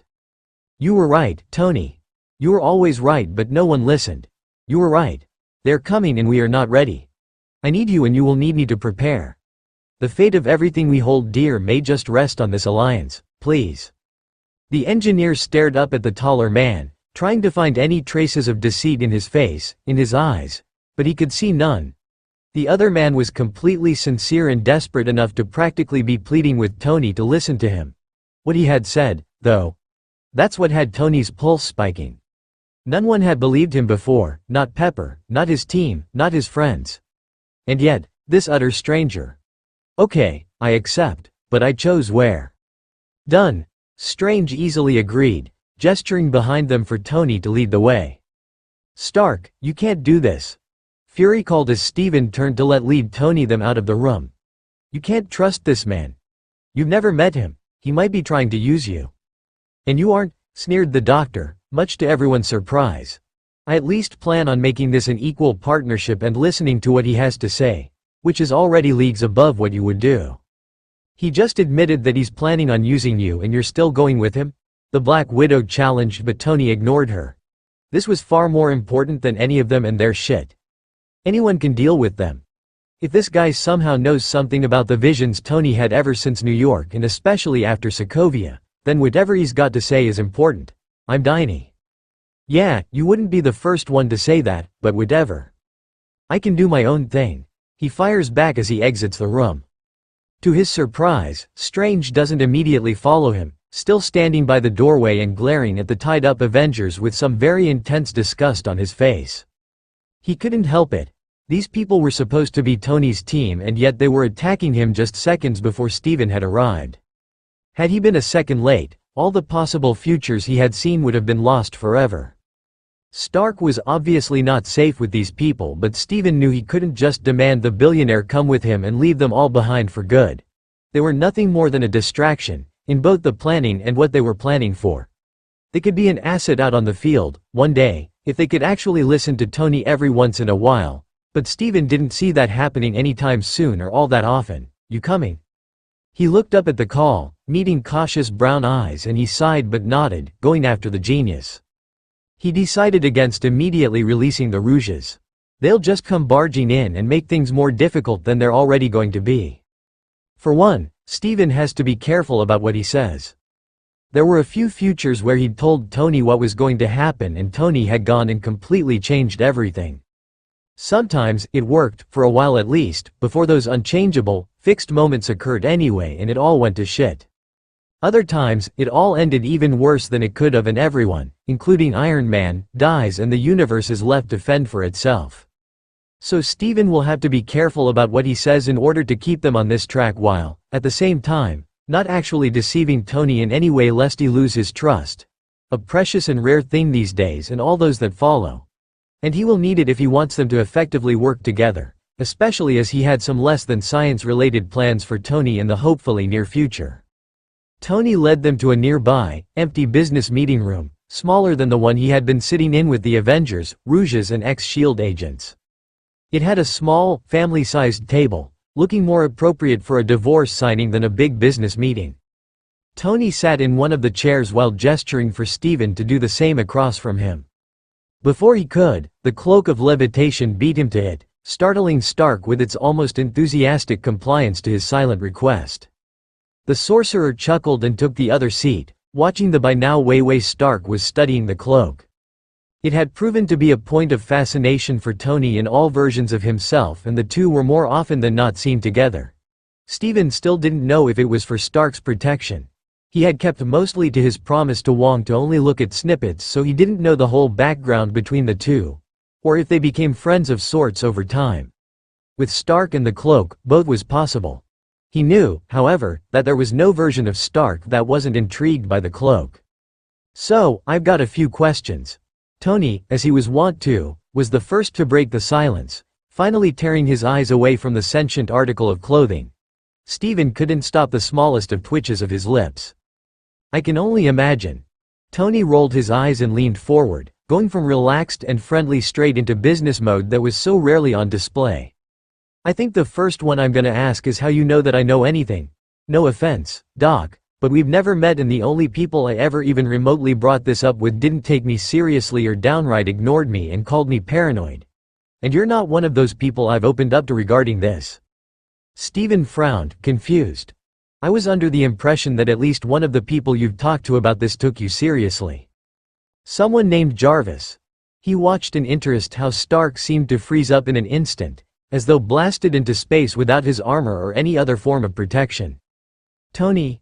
he asked worriedly, wondering what could have triggered such a response. Whoever this Jarvis was, it had always been clear to Steven, no matter which version that learned of this person, that they were special to Stark. But Tony never once elaborated, too pained to even explain or say the name without a half-formed anxiety attack. "Did I say something wrong?" How do you?" Stark tried, taking a deep breath when his voice broke on the word. "How do you know about Jarvis?"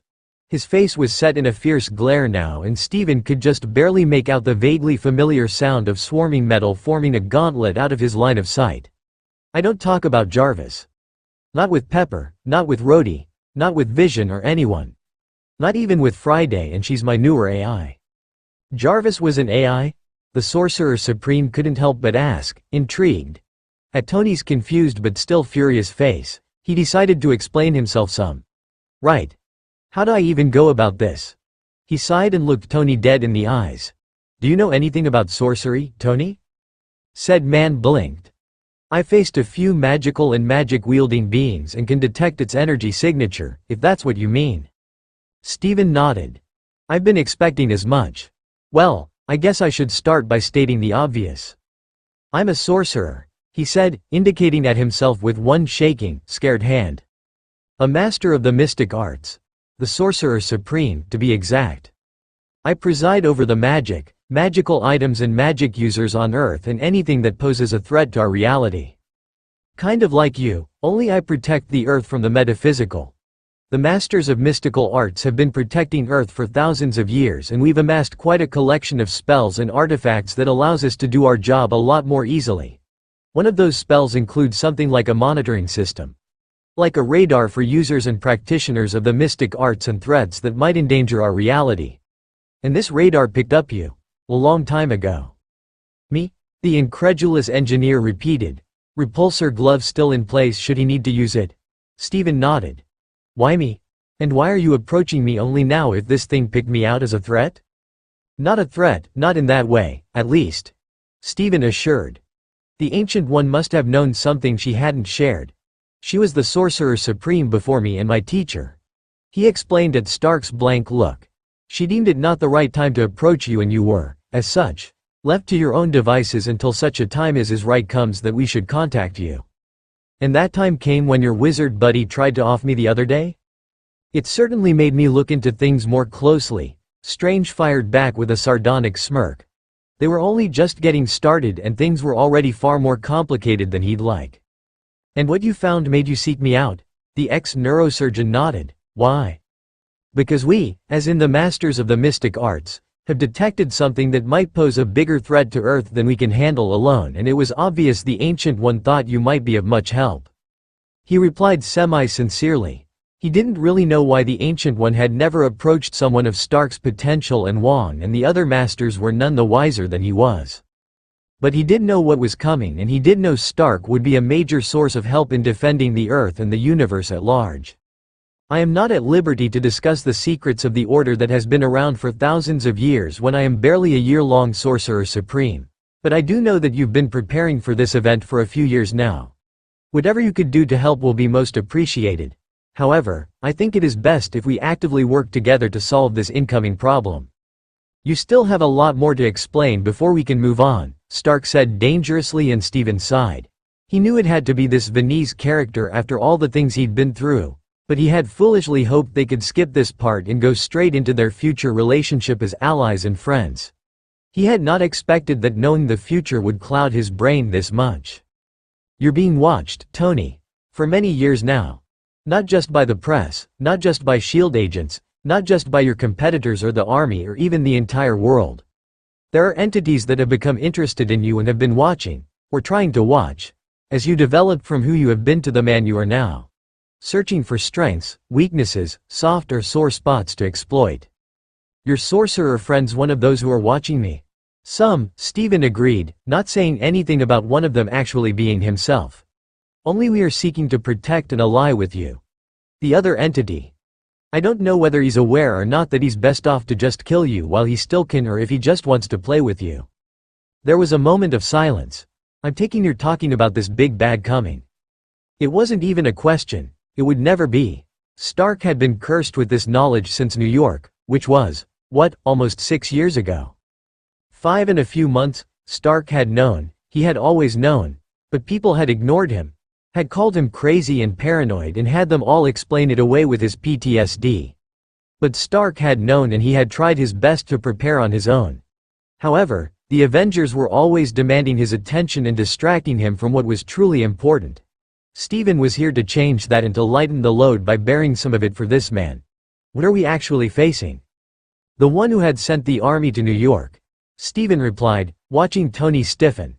A mad titan, feared throughout the universe, for he seeks infinite power in order to bring balance to the universe. By erasing half of its entire population. He watched as Tony paled and heard the repulsor whine in response to his distress, but he knew the man won't fire at him. What's his name? The genius asked tersely, tense and dead serious. Steven saw that determination flicker in Tony's eyes that he was so familiar with in every version of this man that he had ever glimpsed in those 14,605 futures. Steven momentarily wondered if this was the last sight seen by their enemy. Thanos. The name settled heavily between them like a fog over a mountain range. It filled the room with a sort of tension that had not been there before. Stark was tenser than Steven had ever seen him in any of the futures, and that kind of worried him. The doctor part of his brain had been insisting he do a throughout check on Tony ever since he stopped his almost injury, but he had been able to push it into the background so far. The way Tony was holding himself, though, was not allowing for that. It could mean distress or an oncoming anxiety attack, neither of which will help their planning and to be developed relationship. Steven looked down towards the table, where Tony's gauntleted hand was hidden by it, when he heard the telltale sign of the armor retreating back to wherever it had come from. Tony now had both hands on the surface of the table, clenched hard until his knuckles were white, but he seemed to be doing breathing exercises to calm himself down. When he met Steven's eyes a moment later, the business was replaced by the Avenger, by Iron Man, and Steven knew that everything will depend on the upcoming questions. Thanos. Right. He nodded, as though to himself. We know what he wants. Do we know how he plans to do it? In response, Steven summoned his magic and without prompting replicated an illusionary Big Bang. Tony started at the suddenness of it but didn't seem shocked by the light show. To be expected, if Steven had seen his holograms right.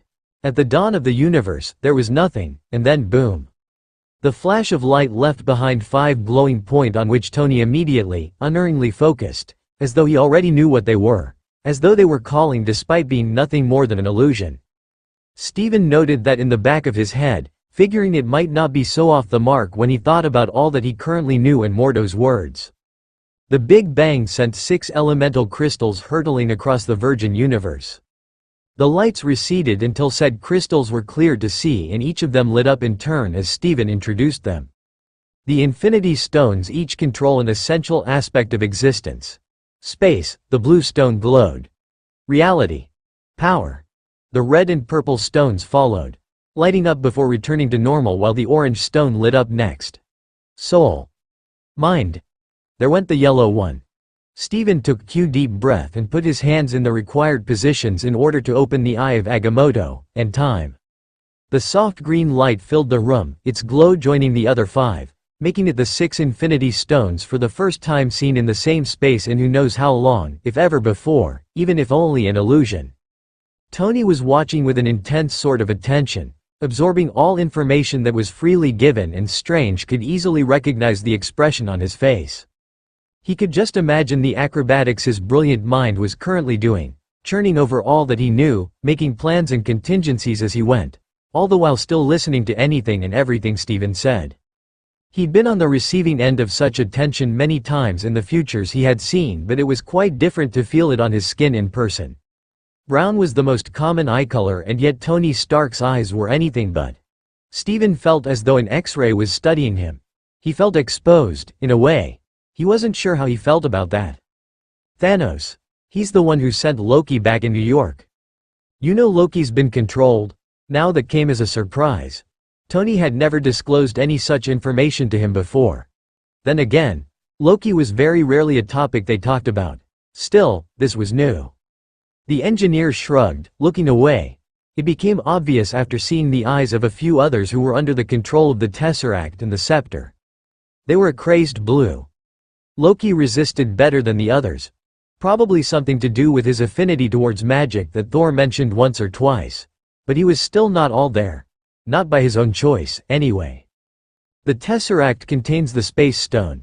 It doesn't have the power of mind control. Steven pointed out, and his companion only rolled his eyes. Maybe not, but the container that the Tesseract actually is wasn't in the best condition, and it was leaking enormous amounts of residual power and energy all over the place. That residual energy was used to power the much better contained Mind Stone in Loki's scepter, until that, too, was broken. Hydra has the tendency to weaken the containers of infinite power, it would seem. Tony shrugged. Point is, 2 Infinity Stones were at work, and as the one leaking more power, the Tesseract kind of took over. But because it was leaking so much power, it was also a lot easier to find and to neutralize its power, which Selvig figured out, thankfully, or else we'd have had problems with this Thanos fellow 5 years ago. Just how well acquainted with the Infinity Stones are you? Actually, the sorcerer couldn't help but wonder. He had his theories, but none were ever confirmed nor denied in any of the futures he'd ever seen. He knew Tony knew something about them. But this was his chance to find out just how much. It will be helpful in the long run, that was for sure. I've tracked and analyzed the Tesseract during the New York incident, and I've ran diagnostics, tracked and studied the Mind Stone before, during and many times after the Ultron and Sokovia incidents. Stark shrugged half-heartedly.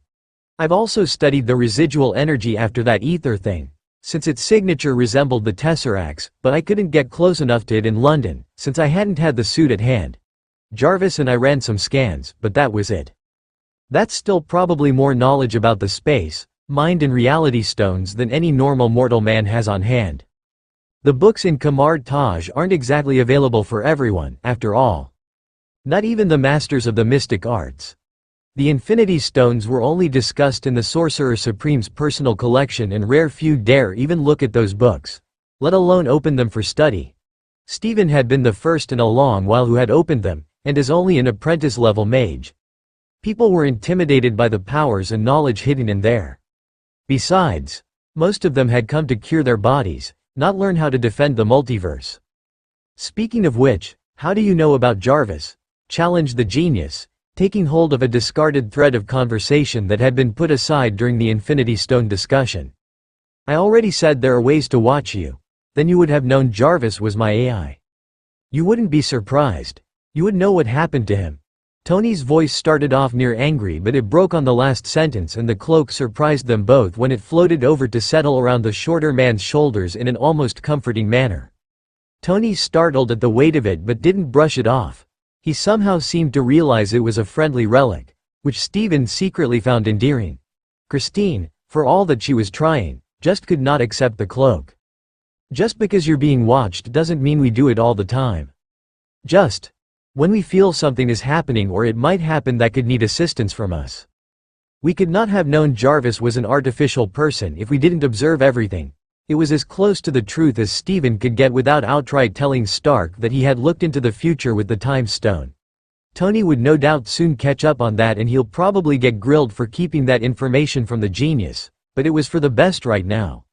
I'm guessing from your reaction that he was important to you? All my bots are important to me. They're like my children. The comment was so far off uncaring that Stephen nearly flinched. Touchy subject, but one that he might be able to help with. What happened to him? He was the first person killed by Ultron. You know about Ultron? Stephen nodded and Tony continued. Anave a part of his code, and I put it in a vibranium body, using the Mind Stone. Only Jarvis didn't make it. Vision did. Jarvis is gone. The words obviously pained him, but Strange had to admire the way he didn't let it show on his face. Damn, he must be good at poker. Did you ever think of trying to get him back? I thought about it and I ran some simulations. With Viz's approval, of course. But I concluded it was just not possible. Not in my lifetime, anyway. And why is that? Tony eyed him suspiciously before shrugging. Jarvis was an autonomous, sentient being for 2 or so decades. Vision's mind is young and entirely dependent of the code and the Mind Stone. Take one or the other away and he might just fall apart. Not immediately, but in, like, a year or so, he'd have to develop himself for the same amount of time the component that is to be removed has been developing, and the likeliness of me living to see that gets thinner and thinner by the day. I don't want to risk Vision by rushing into some half-assed procedure, nor do I want to subject Jarvis to a world where I'm not there. He just shut himself down. So I've learned to live with it, I guess. He shrugged again but could not meet Stephen's eyes, gaze averted elsewhere. The sorcerer frowned in thought, analyzing what Tony had just said and trying to decide whether exposing Stark to the power of a 4th Infinity Stone was wise at all. But he needed Stark to trust him, otherwise, the other man won't do half the things that are needed to ensure his safety. And from the snippets he'd seen, Stark usually listening to Jarvis and the AI fretted over its creator like a mother hen.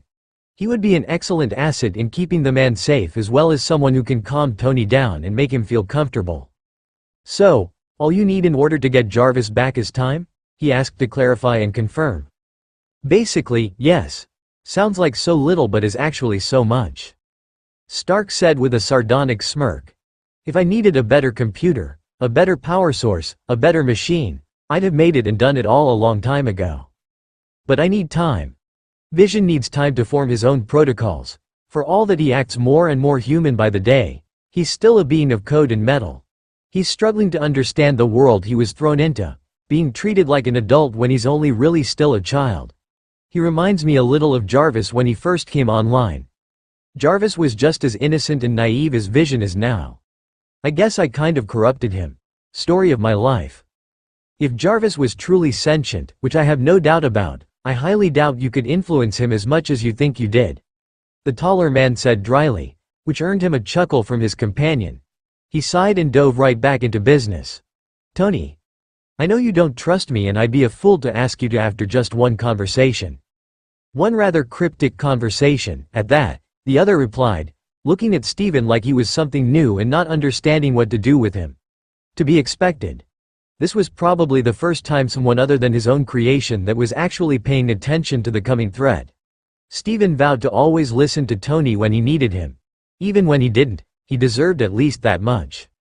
He nodded to Tony's point but didn't make promises about explaining everything. He didn't want to give Tony ideas and it was best to leave the timeline as unchanged as they could keep it. Let it flow as it should. But we need to be able to work together. There is too much at stake for either of us to doubt each other, question every decision we might make or hold out on each other. There will come a time when I can explain everything, I think, but right now, at this moment, he gestured between them. We need to come to an agreement. You mean work together? Starkpart asked. Part concluded and Strange nodded to him. That's going to be a bit difficult, as I am currently working on the accords. I'll take a look and make some suggestions, but I promise to sign them. Accountability is something I can stand behind. Stark seemed surprised by that and a little grateful. Steven smiled at him, trying not to look fond of a man he should have met personally only now. But seeing so many futures featuring this man, going out on life and limb to protect everyone. It was hard not to feel fond of him. I used to be a doctor, Tony. I knew the consequences of my actions and acted accordingly. As Sorcerer Supreme of Earth, I am responsible for the protection of not just our planet and the universe, but every dimension of existence, of reality. The multiverse is my responsibility. If I didn't support accountability, there are many sorcerers who seek to do harm with the mystic arts they mastered.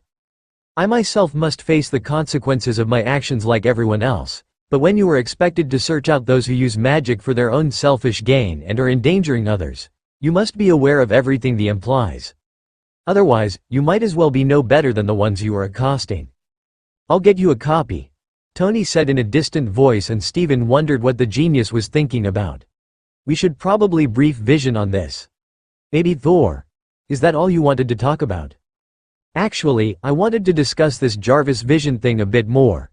He replied as casually as he could and pretended that he didn't see how Stark clenched his hands into fists or how the cloak shimmied on the tense man's shoulders. You said Vision would need time to develop his own protocols. How much time, exactly? Like I said, about 2 decades. At the look the sorcerer was giving him, Iron Man folded. With the 2 years he's already spent as his own entity, 25 years, 6 months, 2 days and 14 hours, approximately. At Steven's arched eyebrow, the engineer bristled. What? How come I've never heard about you having photographic memory? It was rare to meet someone with that particular trait. Steven had yet to meet someone like him, until this very moment. A genius was one thing, even rarer than photographic memory in some ways, but even an idiot could have photographic memory. Memory and intelligence aren't connected. It was almost a scary thought to have a genius of Tony's caliber gifted with photographic memory as well. Steven was a genius in his own way, but there were rumors Stark's IQ tests weren't normal since there was rarely a test that can measure his full intelligence right. Like they can't measure it at all. I'm sure it would have been all over the news. Like the world needs any more reason to hate me, Tony snorted, crossing his arms. Besides, it would take away my ignorant billionaire who doesn't remember faces well alibi when I want to piss people off by not calling them their names. It would ruin my fun. That startled a chuckle out of Strange and he shook his head. Only you, Tony. Said man looked surprised by the comment and Steven wondered why. Was he expecting Steven to be angry with his response? What right does he have to do that, anyway? It was Tony's life. Anyway, I can work with that. Actually, I can more than work with that. The more precise the better. What are you talking about? The genius asked wearily, and Steven sighed. This was either going to make or break the deal. This will either lose him whatever little respect and trust he had garnered from Stark or make it solid. This was obviously a very delicate topic, and Tony might shut him out completely. Then again, he hadn't so far, so there might be a chance this could go over well. I can control the time stone within the eye of Agamotto. It is very dangerous, but as long as an event or intervention from its power is localized, then it shouldn't be too much of a problem. By the way, Stark was staring at him. He didn't need elaboration, although he did show a great amount of disbelief and cautious hope. Yes, there was definitely a different spark in Stark's eye. He took a deep sigh and continued. It was now or never. The removal of vision become completely his own individual, yes? Yeah.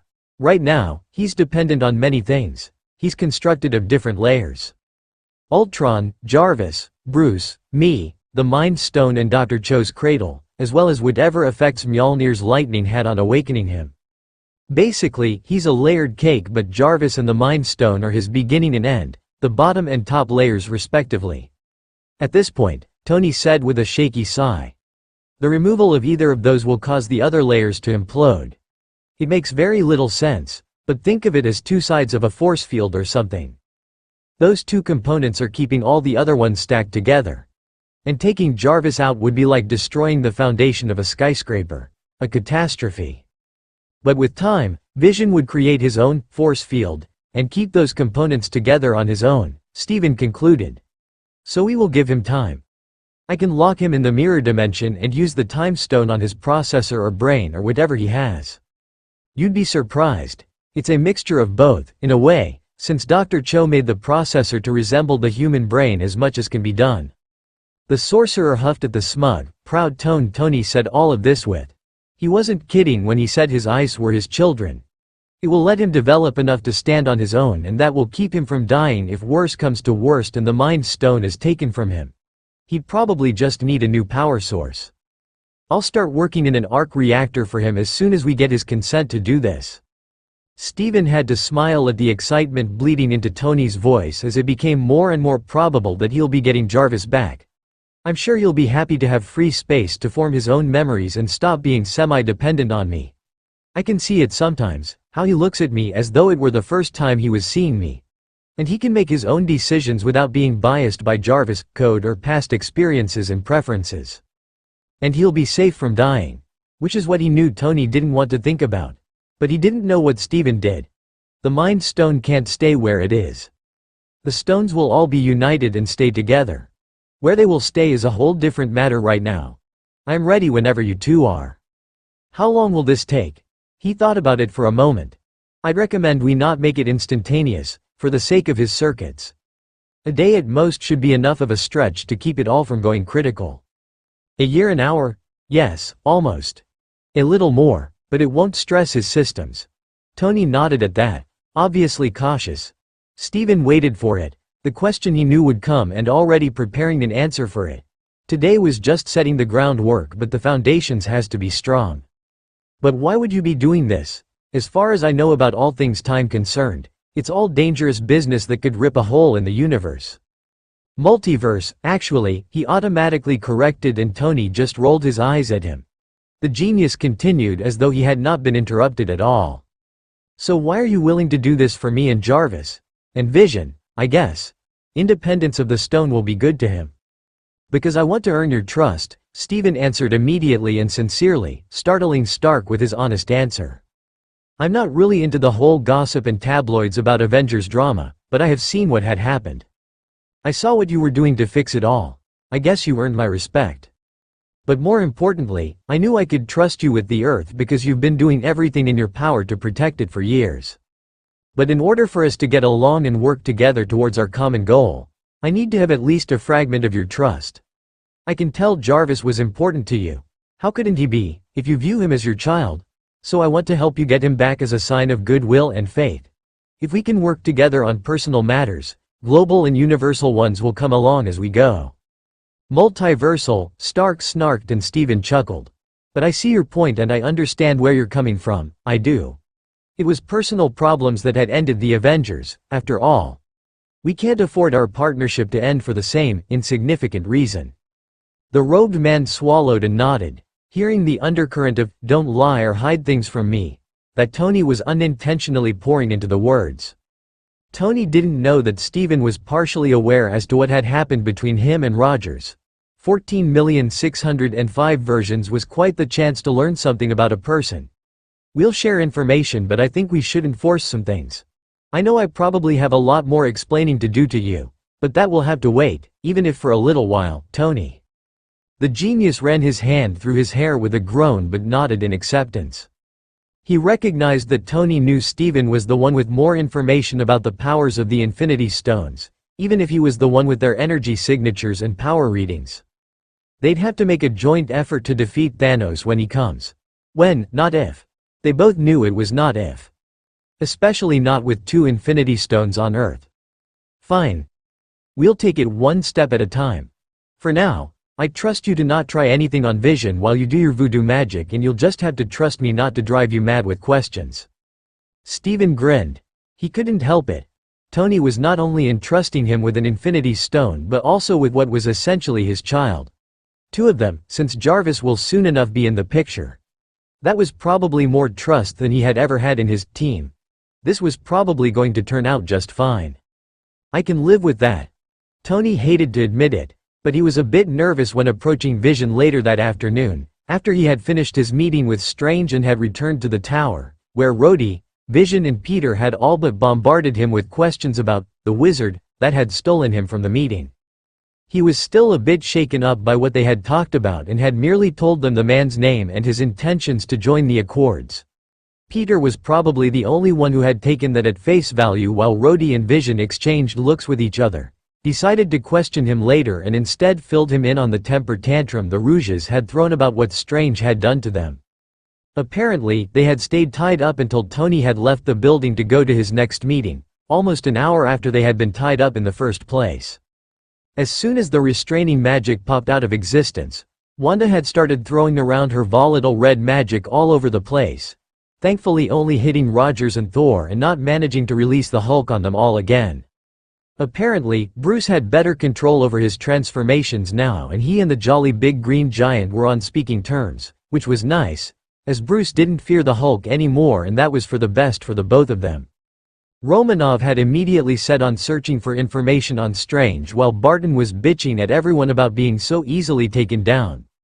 Lang was unsettled while Wilson was trying to berate Fury and Rhodey about letting some stranger in just like that when he could be a danger to them all.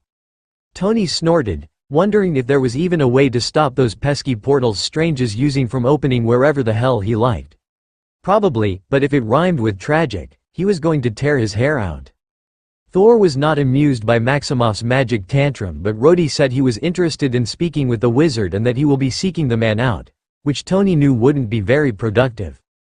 Strange had promised not to speak with anyone until they had a chance to sit down and discuss how they want to go about this and whom they will keep of the old team. Tony hated the idea of working with any of them again, but it was him who was fighting for using them in this big bad fight coming to their doorstep. Strange was strangely, pun intended, against them even being near Tony, which kind of had him stopping short and wondering why this man he had met only twice was so protective of him. He figured it might have something to do with watching over him for who knows how long. People tend to get invested in that sort of thing. But maybe the sorcerer will speak with Thor. He wasn't exactly involved in the Civil War shtick. Who knows? Tony certainly doesn't. Rogers, once he had recovered, had immediately tried to look for Tony and Strange, but since the sorcerer had let them go only after Tony was out of the compound, he had checked the surveillance tapes. Rogers had tried leaving the place, only to be stopped by Fury at the front door, where they had a shouting match about the house arrest the Rouges were under. It was temporary and will last only until the Accords Council and the UN find them liaisons, which will probably be happening in a few days, but it was enough time for Tony to sort out some things without having to worry about any of them coming to bother him. Barnes had reacted the best to the whole situation, just sitting it out and sighing in relief when the Winter Soldier hadn't made an appearance. Tony secretly suspected Strange might have had a hand in that. On his half of the team, Peter had been excited at the prospect of the returned wizard but worried about Tony being alone with him. At least his spidey senses hadn't gone off and the kid had just amused himself by watching the Rouges struggle. Rhodey had been tempted to go after Tony immediately but knew his friend could take care of himself. The genius knew Rhodey would never be so calm about it if he knew Tony was still healing in some places. Not even a full vibranium reconstruction of his ribcage was enough to heal him. Tony knew he might have to resort to his last measures if he wants to be able to move or breathe soon enough, but he had always hesitated, not wanting to become enhanced. His old daddy issues regarding Captain America were long gone, and while he still had daddy issues regarding Howard, now it was more reliving every memory with his father and wishing there could have been more. Vision had been fretting and worrying in a different manner from Rhodey and Peter, but he had stayed so he could shut Wanda up, something he had not been keen on doing. Tony felt sorry for the guy. He had really loved Wanda and probably still does, but he will never be able to trust her again. Their easy camaraderie was over and the more Maximoff pushed him into interacting with her, the more likely was the chance that Viz will just stop caring and get annoyed with her. Tony wanted Vision to be happy but he doubted Maximoff had the capacity to make that happen, not anymore. She, just like Rogers did to him, had severely injured Vision, betrayed his trust and ran off without even checking up on him. Vision was young and naive but he wasn't stupid and he didn't want to be around someone like that anymore. It was why he had moved into Stark Tower with Tony when they returned from Europe. Tony knew his youngest creation already had enough on his plate, but this conversation had to be had. Not just for the possibility of getting Jarvis back, that was only a part of it. And no matter how much it might matter to Tony, it was not the most important part. Tony Stark had never been selfish or self-centered, no matter what people seemed to think. His own needs and comfort were always the last on his mind, especially after Afghanistan. And he knew, had known for 5 or so years now, that something bigger than him was at stake, that something was coming. That something happens to be Thanos and the Infinity Stones and Vision just so happened to have one stuck in his forehead. He needed to know what was coming and that he was in danger.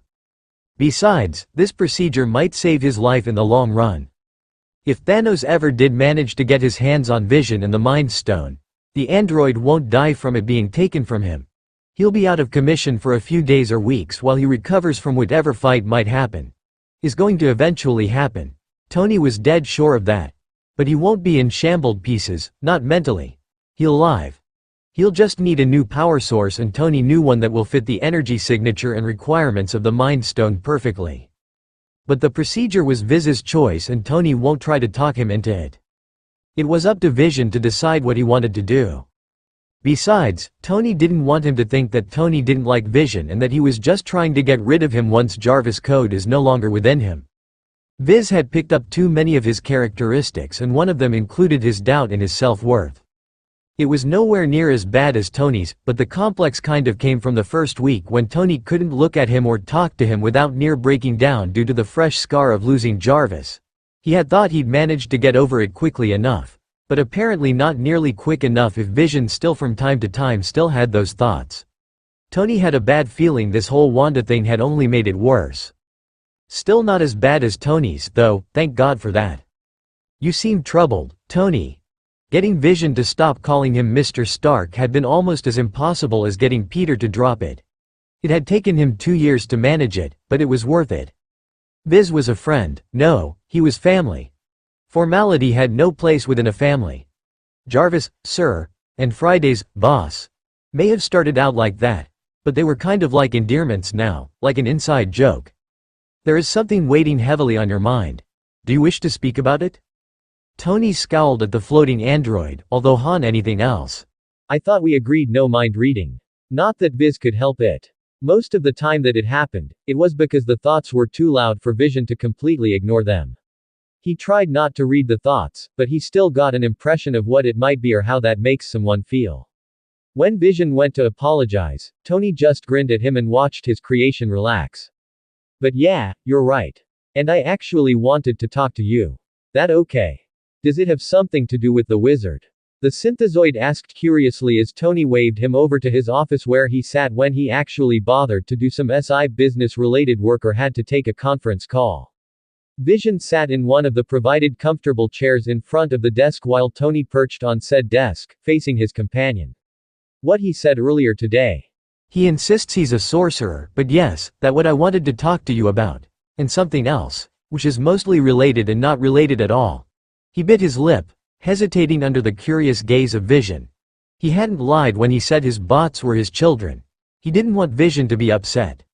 I don't know if you have any of Jarvis' memory drives. Some, yes. Tony sighed. In 2012, in New York, there was an alien invasion led by Loki. He began with information Vision was bound to know very well by now. They still speculated what had happened in New York these days, especially because of the Accords. In order to win the fight, I flew a nuke into space through a portal created by the Tesseract. That's common knowledge. Vision nodded along to confirm it as such. What people don't know is what I saw on the other side. Tony, there's an alien invasion coming, Viz.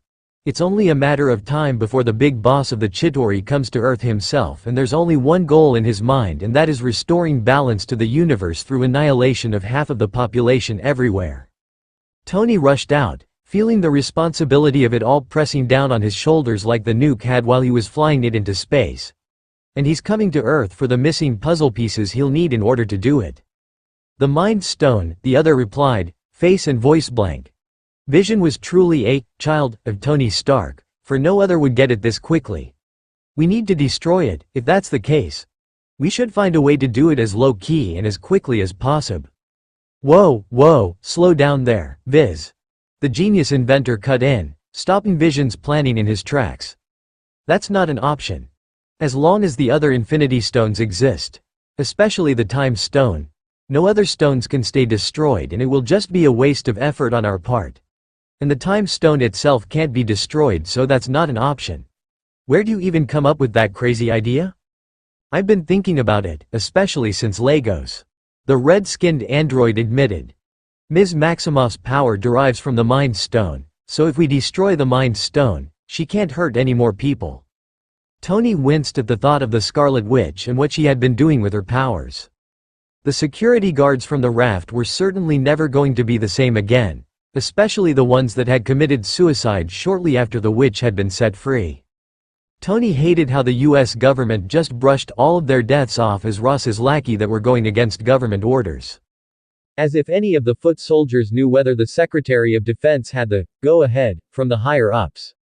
The families of the mentally tortured victims had first been cursing Tony when he came to personally apologize to them, to all of them, but they had ended up thanking him when he had insisted the soldiers be put through his BARF program and the men got a bit better. Tony had an extremely soft spot for soldiers, especially after the 3 soldiers in Afghanistan died trying to protect him. He will never try to distance himself from soldiers again if he is ever involved with them in any type of mission. The Rouge's actions disgusted him so deeply. Tony had been retching after he received the casualty reports. He did his best not to think about all the dead civilians. The Mind Stone has already altered her on a cellular level, Vision. Her power is her own.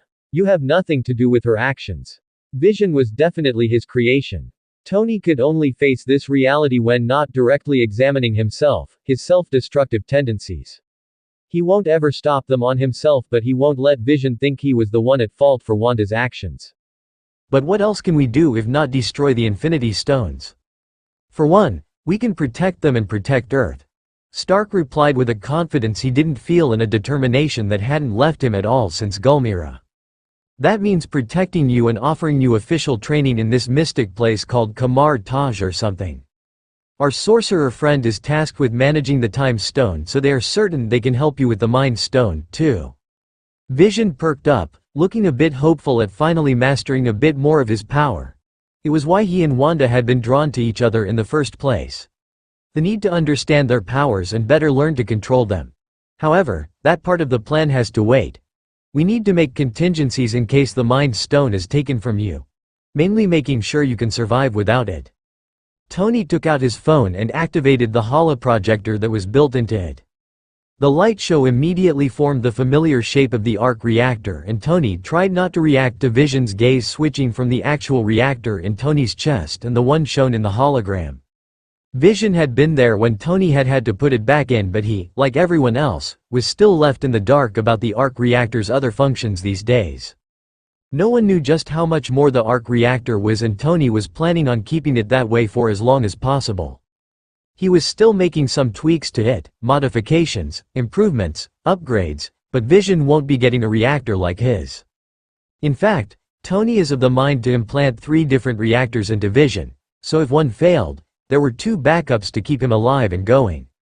He was sure Dr. Cho will gladly help with this endeavor. She may never look at Vision as her child. It was clear to everyone that he was obviously Tony's, even if it was never stated out loud, but she was fond of him and she knew he might need her for more extensive repairs. It's a good thing Helen and Tony were friends and he had her on standby, no matter where she was or what she was doing. The funding he gave her ensured that, too. A suitable power source, Vision agreed, studying the information on the elements that will be used for the arc reactor. Vision knew Tony can synthesize an element of even better energy properties than vibranium, but he didn't know anything about the reactor itself or how to make said element. The arc reactor and starkenium were not things Jarvis' memory cores let him access, apparently keeping Tony's secrets even when he didn't have any self-awareness. Hopefully, that can be changed soon enough. Tony wants Jarvis back. Dummy. You and Butterfingers were already over the moon at the idea of their younger brother returning, and Friday was shyly excited to meet her older brother and predecessor. It was now only up to Vision. I have something of a request of you, Vision. It's going to be a part of the process, partially, but also the not part one mentioned before. He squared his shoulders and prowled on when the android turned his attention back to his creator. Dr. Strange, the sorcerer, has agreed to, under controlled conditions in a reality parallel to this one, use the time stone to help develop your processor, for the lack of a better term, by a little over 2 decades.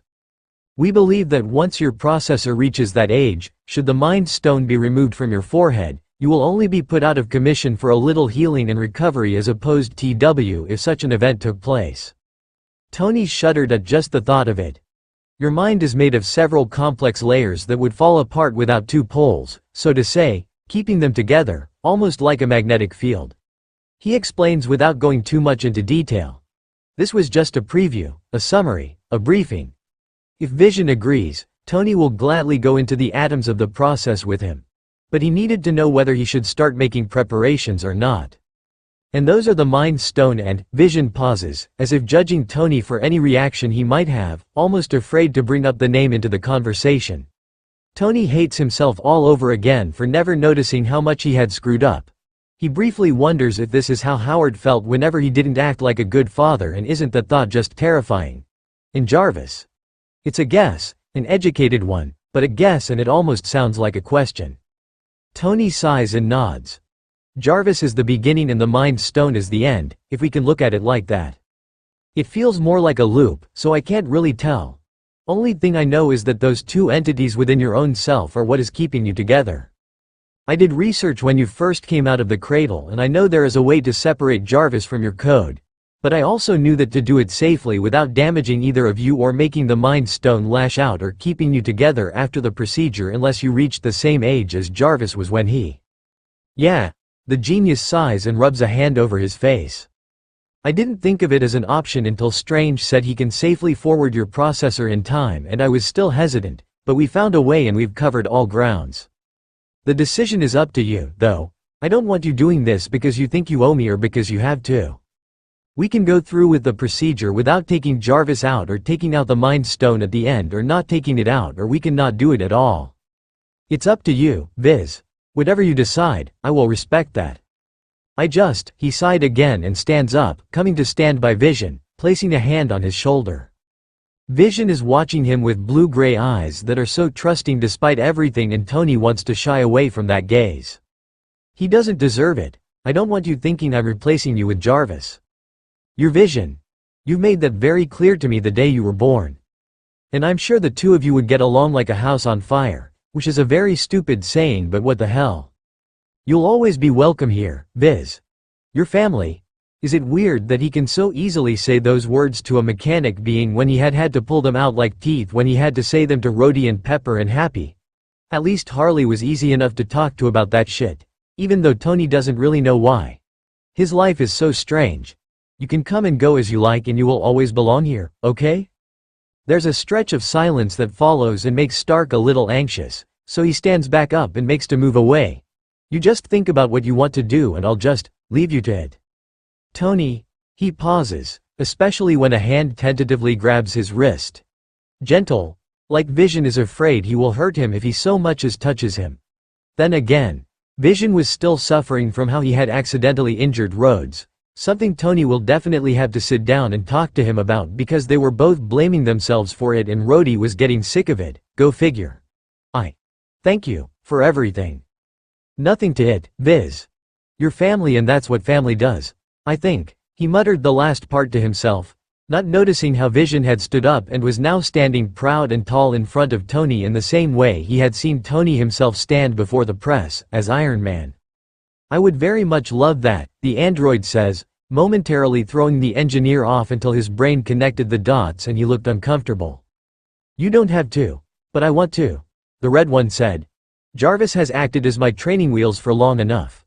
I think he can teach me everything else I might need to know from outside of my being. He smiles at his creator and Tony can't help but feel a double sort of affection coming from his youngest creation. Like there were two sources of it from a single body. From two minds. Let's get Jarvis back, Tony. Tony felt his world tilt and suddenly, he could breathe again. It was interesting to come down the large staircase of the sanctum and find a bound and gagged Thor trashing in Wong's magical hold while said sorcerer scowled impassively at the Asgardian as though holding him took no effort at all. Steven had not been expecting so bizarre a sight but he was well beyond caring or reacting to things like this. He had only come down to discuss some of the protection runes he had been studying for the procedure of aging Vision's processor that would prevent what Steven did with the Time Stone from tearing apart the fragile balance of this reality, but it would seem he would have to deal with the son of Odin first.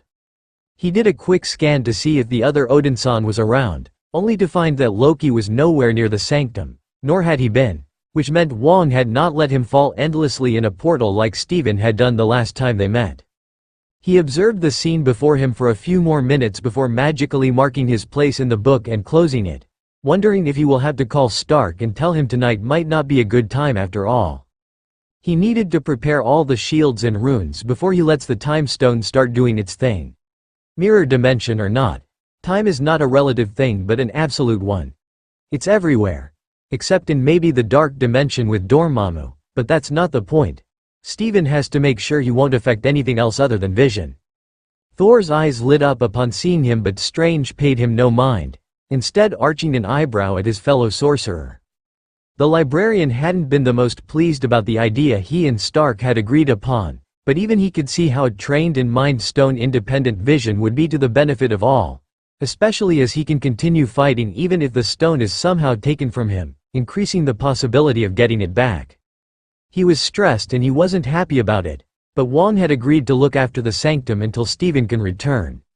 They had both been surprised by Stark's quick response, but Vision was partially an AI himself and could probably see the logic in it all. But that's not what was currently a pressing matter. One king of Asgard was. Wong returned the arched eyebrow with one of his own in a huff. He wouldn't stop pounding on the door and when I finally opened it to him to yell at him, he wouldn't leave or shut up. So tying him up was your go-to solution? The Asian man only gave him an unimpressed look. And gagging. Too much noise. The Sorcerer Supreme just shook his head and waved Wong away to do whatever it was he did when Steven had to deal with crazy shit like this. He untied Thor and let the gag disappear before turning his full attention to the god. He tried not to stare at the eye he was missing or his short hair, but Thor didn't even seem to notice. Magician, it is good to see you again. The blonde greeted once he was in his feet again and Steven sighed long-sufferingly. If you must call me any one-word names that means a magic user, please at least refer to me as a sorcerer. Before the muscle-bound puppy of a man could say something in response, he interrupted again. Now, what is it that brings you here? Thor eyes him like he expected Strange to start popping them from room to room like the last time he was here, and while Steven was tempted if it will make Thor leave sooner, he was also curious and weary as to what the man could possibly want now of all times. He was kind of on a tight schedule. You came to the Avengers compound but left without saying hello. I thought a visit was in order. Thor replied with an easygoing grin that was somehow supposed to reassure Steven. Only the Sorcerer Supreme could tell that it was forced. Cut the bullcrap, I have a meeting later today. The Asgardian immediately sobered at Steven's rather hostile tone, even though it was only just less pleasant and impassive than how he usually addressed people. I was speaking the truth. Especially since you spoke of what sounded like a worrying discovery but discussed it only with Stark. Ah, yes.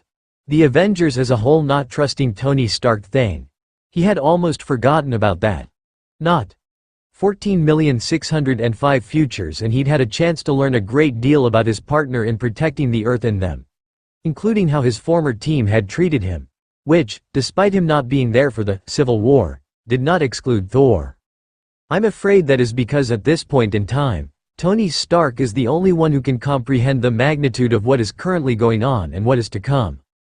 The rest of you, he said with a sweep of his arm as if to indicate the Avengers that were not there, have more pressing matters to concern yourself with. You, Your Highness, have a people to lead, if I'm not mistaken. Why don't you focus on that and leave my conversations with Stark between him and myself? He turned to leave but remembered something very important and called over his shoulder to the blonde. Oh, and do remember to mind your brother. One step out of line and I will be trapping him in a different dimension. He heard heavy footsteps pound after him as he levitated back to the upper levels of the sanctum where Wong had disappeared with the book Steven had wanted to consult with him on. Wait, wizard. At Steven's continued silence, Thor made to grab him on the shoulder, only to find himself face-planting when the overprotective cloak grabbed his hand and wrestled him to the ground. What sort of sorcery is this? That's the Cloak of Levitation, a very ancient, sentient artifact that's taken quite a liking to me. Steven finally paused and arched an eyebrow at the big man being held down by a red piece of cloth like a professional wrestler. He crossed his arms as he lightly landed on his feet, not bothering to exert any energy on floating when he has no reason to. The cloak usually does it because that's what it does, and it just takes Steven along for the ride. I don't know what you plan with Stark. The Asgardian stopped his fruitless struggling against the ancient artifact in order to be heard. But I will not let you use him.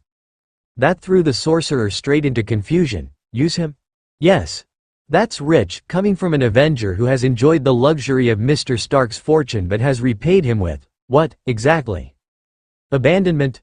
More trust issues? A bruised neck?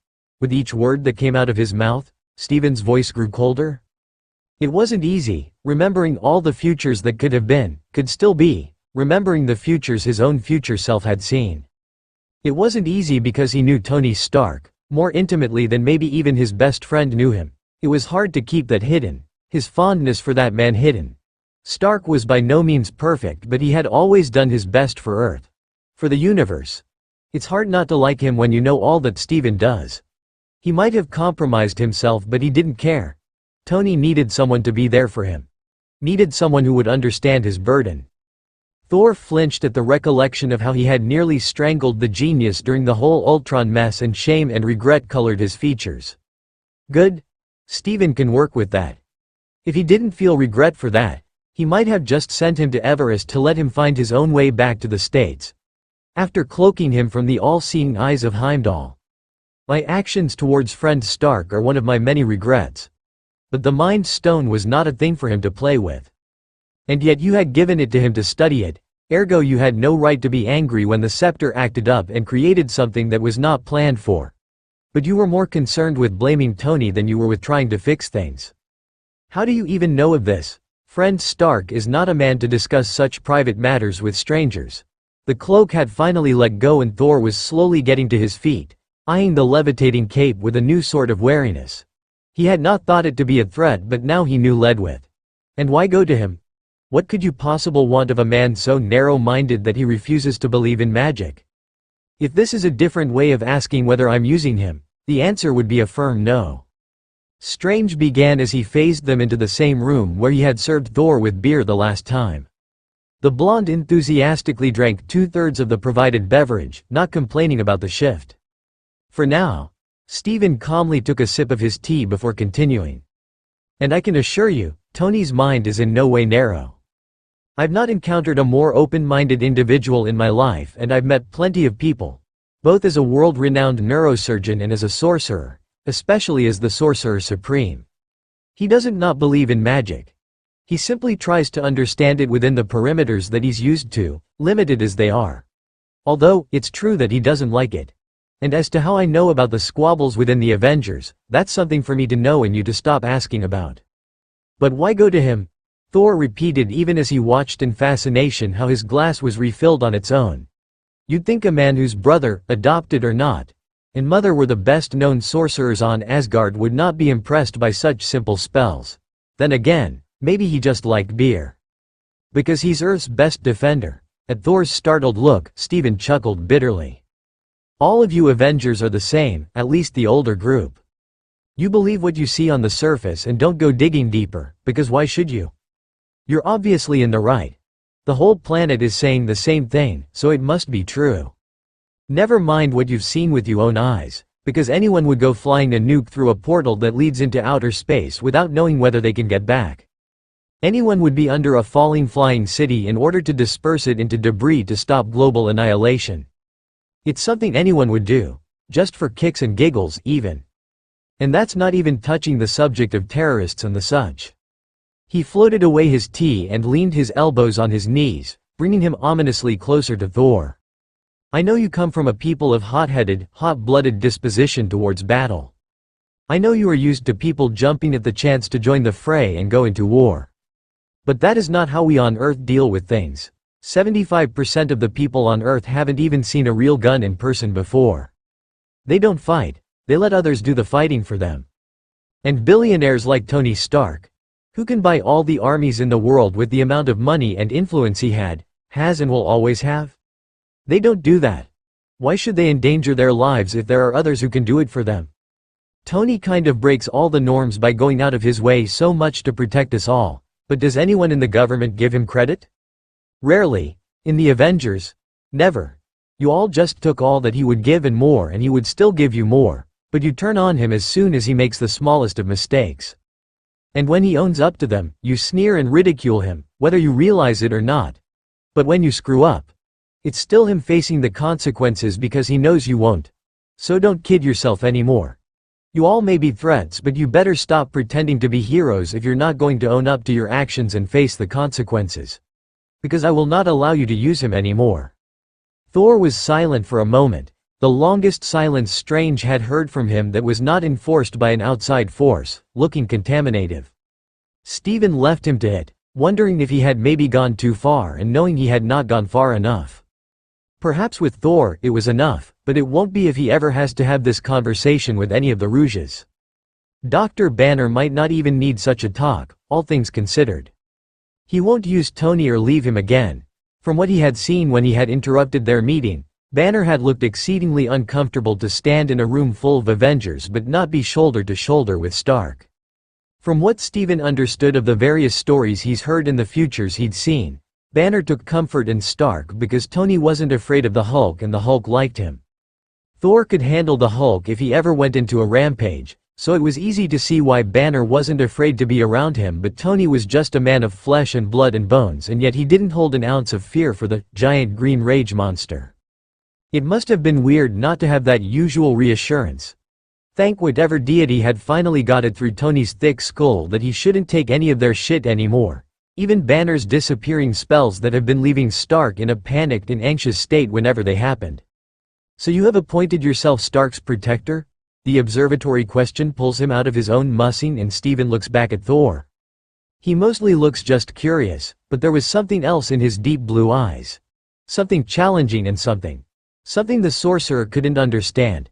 Nonetheless, Steven nodded and watched in confusion as Thor seemed to finally relax a little in his seat. That is good. That is more than good.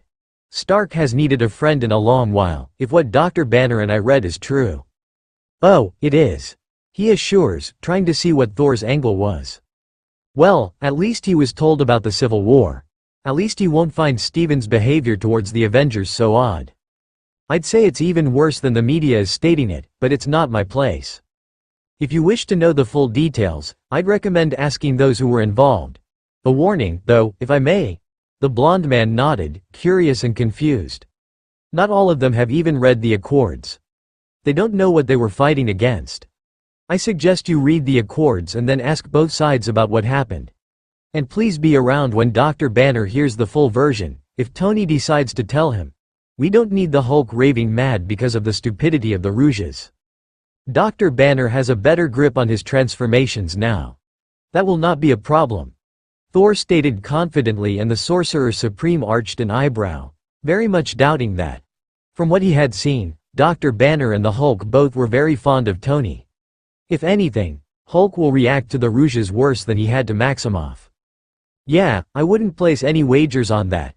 Not with what happened to Tony. He got an inquisitive eyebrow raise at that. But Steven didn't elaborate. That was up to Tony to share. Just be around if worse comes to worst. I can't have the Hulk hogging all of Tony's attention and not letting anyone else near him. It will interfere with our plans. And will you ever share those plans, or will this be another Ultron? Steven's expression darkened and he felt the cloak puff up in irritation as well. If it had a face, it would be set in a fierce glare directed at the blonde god, and Steven was glad for its support. Then again, it seemed to like Tony, so it wasn't all that strange. But Thor's words set a fire of rage in him that Steven had never felt before, had never had a reason to feel before. It wasn't like he had ever had a reason to feel such rage. After the accident that ended his neurosurgeon career, he had been desperately searching for a way to heal his hands, and there was only place in his heart for frustration. Same during those weeks at Kamar Taj when he couldn't do the simplest of spells. He had felt helpless when the Ancient One was dying. And he had been determined and desperate both in every future he saw as he fought at Tony's side against Thanos. But he had never felt this burning rage course through him. He had never been so close to someone in his life in order to feel it before. Because while he had felt some sort of love for Christine, she could never garner this amount of emotion in him. It could be because she didn't get in danger nearly as often as Tony always was and always will be. It could be that he had simply never pumped of attention. Not nearly enough to compete with Tony and the way he knew him. After all, no matter how much he had changed since the accident and how much they tried to spend some time together in the past couple of years, Steven knew Tony Stark in 14 million lifetimes, and the thought of how that incident still haunts the man was enough to make magic spark at the tip of his fingers, crackling as ominously as thunder and lightning before a storm. Get out! He grits out through a clenched jaw and grinding teeth. At Thor's startled expression, he continues before the big man can say anything else that might actually make him lash out. Get out before I lock you up in the dark dimension with Dormammu. And if I hear even the slightest hint that you've broached that subject near Tony Stark. The way golden sparks and lightning played over his hands, and Thor actually recoiled a little at so subtle a show of the immense dimensional energy Strange had so easily gathered. You will find that you have the Earth's Sorcerer Supreme to deal with.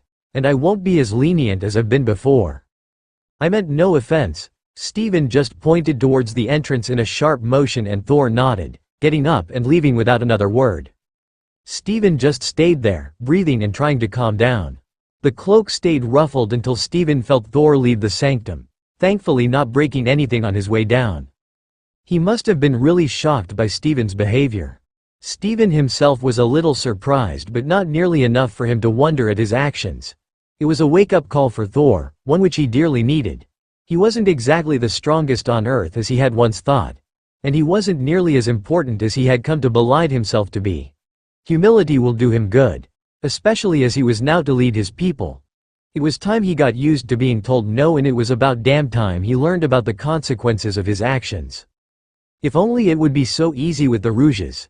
He sighed and finally slumped in his chair, not even blinking when Wong returned with the text he had wanted to ask him about before. The older sorcerer just nodded at the book he placed in front of Steven, and that was all the Sorcerer Supreme needed as confirmation before he started practicing the spell. He hopefully will have a sufficient amount of time to perfect it, or else any small amount of would-be-could-be trust that he had managed to garner from Stark will be shot. And then the whole universe will be damned. This had to work perfectly. The spells I'm putting up around you are going to completely isolate you from the rest of reality. Tony listened carefully as Steven explained to Vision that night. The sorcerer had arrived at 10 o'clock sharp, exchanging pleasantries only long enough to introduce himself to Vision and assured Tony that he had everything ready. They've waited only 5 minutes for Friday to establish a link with Vision that will let her monitor his vitals during the procedure, and creating a channel that allowed that to happen had required adjustments to the existing isolating spells. which was why the procedure was pushed back almost a day after Vision had been informed and had agreed to the procedure. Now everything was ready and Strange was just walking them through what they should expect. That doesn't mean just us. It means you will be sitting in a temporary pocket dimension completely set apart from the rest of the multiverse. This is needed in order to prevent the time stone or changes happening to you from spilling out into our dimension or any other. It is the only way we can keep the balance of forwarding a single person or object in time by a little over 2 decades without creating a paradox or a tear in reality. I apologize in advance if this or the procedure itself brings you discomfort, but I can't put any dampeners on the spell to lessen it if we don't want to risk the isolation spells to have, as you would call them, glitches. I understand, Dr. Strange, Vision replied calmly, gray eyes trained more on Tony than the sorcerer, as if assuring Tony that he will be fine. As though it was him and not Vision about to be exposed to a spell and power they knew almost nothing about. And they didn't. They only knew that it was labeled magic, that some of it uses interdimensional energy and that the most powerful of the spells to be used today will involve the time stone. Maybe it did make sense that Tony needed reassurance. He didn't fear much for himself but he always fretted about those he cared for. It was his weakness. He sent a grateful and concerned look back at Vision, silently hoping this will all turn out okay. The rating of success is well over 98%, so you have little to worry about the spell, although you might need some time to get used to the sensation of not being so intimately dependent on the Mind Stone or on Jarvis' coding. Steven continued, pretending not to have seen the silent exchange, and Tony was grateful for that, too. Strange must have seen it because he had the cheek to wink at him and the genius huffed. You believe there is a possibility that either Jarvis or the Mind Stone will wake up before I settle into the new protocols? The master of the mystic arts frowned at that before turning to look at Tony, Vision following his lead, both of them expecting an answer from the engineer. He thought about it for a minute before shrugging. I don't know how the Mind Stone will react. It's kind of unpredictable at the best of times. But Jarvis will probably come online in some way. You'll register him as being there, at the very least. Can't say for sure, as I've never worked with something like this. The program I've given you, though, will activate as soon as the right amount of time has passed. It will separate Jarvis from your main code matrix and we can extract him after you get back from the glass dimension. Mirror. Tony just rolled his eyes at the correction and huffed good naturally, trying to not think about the procedure they were about to start. He'd already lost one, too, if you count what it had done to the original Ultron and his programming. Child to the Mind Stone, and he couldn't stand losing another. Hopefully, this will all work out and Tony will actually have some luck. He was well due for it by now. Is everyone ready? As ready as we'll ever be. Vision nods to his statement and Steven nods in return, taking a deep breath before the cracking sound of breaking glass fills the room and Steven and Vision disappear from his sight. He panics for a moment, his paranoid and anxious mind already whispering of betrayal and a plot to just get their hands on his tech and on the Mind Stone before a portal has him taking a few steps back as it opens in front of him. The golden sparks of energy calms him somewhat, as the portal is vastly different to the one that the Tesseract had created, and instead cautiously approaches it to watch through it like a window. Inside a mirror image of his lab, except the light seems kind of muted and it looks like you're watching everything through broken glass that isn't in the immediate reach of your hands, he saw Strange standing in front of a sleeping Vision. The sorcerer was waving his arms around, creating complicated hand gestures that somehow looked both elegant and rough. Tony remembered the scars on the man's hands and the accident he read about, a hand instinctively going for his chest to tap the arc reactor. In a way, it was as humbling as Yinsen's belief in him had been. Watching this man boldly challenging the world with his scars and defying the laws of common sense with who he had been and who he had become. Tony could see a fighter in him, a survivor similar to Tony himself. Hadn't he burned down all his weapons factories, only figuratively, mind you?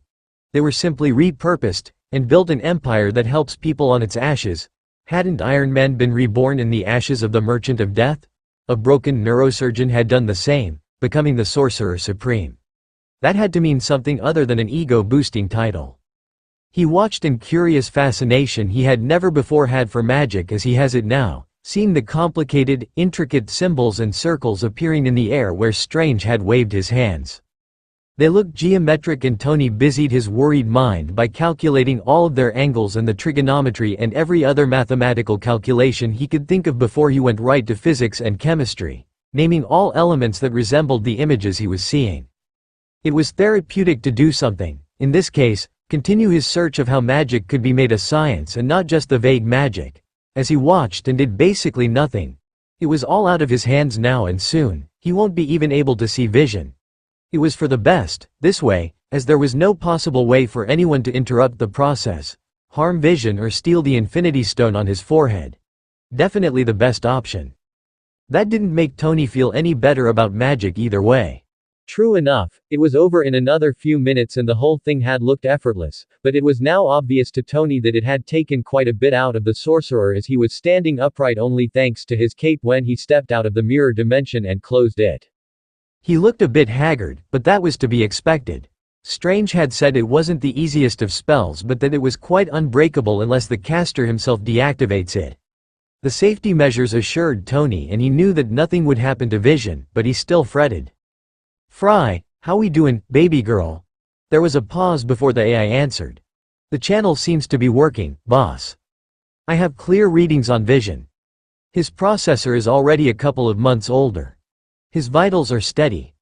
Everything is fine, boss." Tony relaxed at the calm lilt of Friday's Irish accent and looked over gratefully and concernedly at Strange, who really looked like he could use some sleep. "You okay?" "I'm fine," insisted the neurosurgeon, but Tony didn't need a diploma in medicine to see through his bullshit. Mostly because he knew from experience how someone who desperately needed sleep looked like. Why don't you just lie down and get some rest? You look like you need it." "I could say the same for you." The good doctor threw back immediately and Tony would have smirked at finding someone with the wit and sass besides his eyes to match him. Only he really was worried about Strange. The man looked worse than him right now and that was saying something, since "Tuve no sleep." Hell, his sleeping cycle had been shot long ago and only got worse the more PTSD he piled up on top of it. Putting the arc reactor back in had the unfortunate return of nightmares about an Afghani cave and a too-soon lost friend, but it was a comfort in all other cases. Having it back meant he wasn't in Siberia and that meant more than he was willing to admit. "Doc, I've been awake for well over 96 hours and I know I won't be able to sleep until the extraction process is complete tomorrow. Competing with that isn't exactly healthy."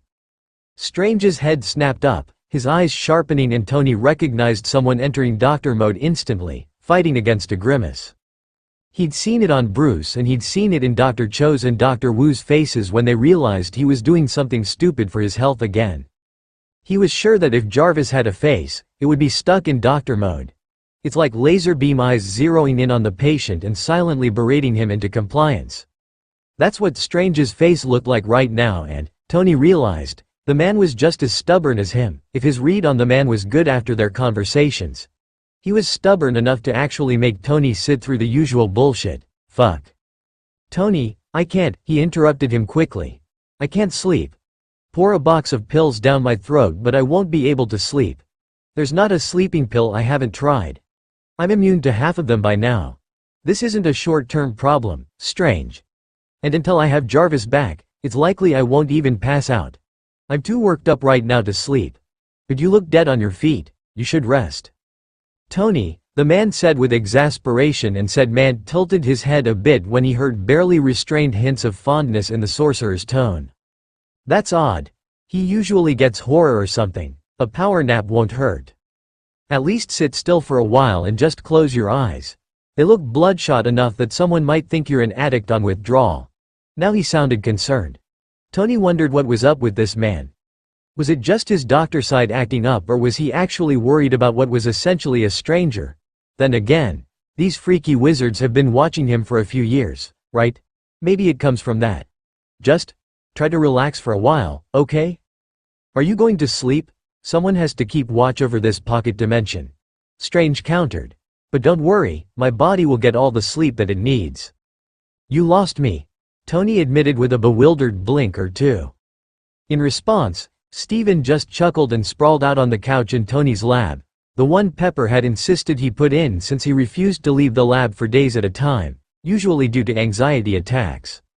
He felt a pang at the thought of the redhead and what they could have had, but he knew not to push it. Pepper deserved better, and it would seem that they were better off as friends, anyway. She was thriving and Tony had been conquering one scientific field after the other. He had 2 ready PhDs waiting to join the other ones, he had 2 more on standby, and he was still writing 3 more papers, one of which was for the field of prosthetics. He was still researching that. He had to upgrade roadies again sometime soon. Maybe Strange can help with that. He was the best neurosurgeon there is. Just because he doesn't practice anymore doesn't mean he can't consult on such matters. Are you going to explain? He nearly got a heart attack when Strange's body went completely limp on his couch, running over to check on the man even as he ordered for Friday to do various medical scans. But all that came back was signs that the taller man was sleeping. Although I'm detecting a strange energy signature above you, boss. I can't identify it, but it's there and it's moving. It's now at. He gave a yelp of surprise when the cracking of glass to his left sent him sprawling in the opposite direction, suit reacting to his distress and a gauntlet forming on his arm. A transparent, blue glowing image of Stephen Strange, surrounded by fucking cracked glass in the middle of empty air, raised his hands in a surrendering, placating manner, seemingly more interested than distressed at being on the receiving end of an Iron Man gauntlet. Relax, it's just me. Well, my astral form, to be precise, but still me. Tony gaped at him and he chuckled awkwardly. Right. I guess I should have given you a warning.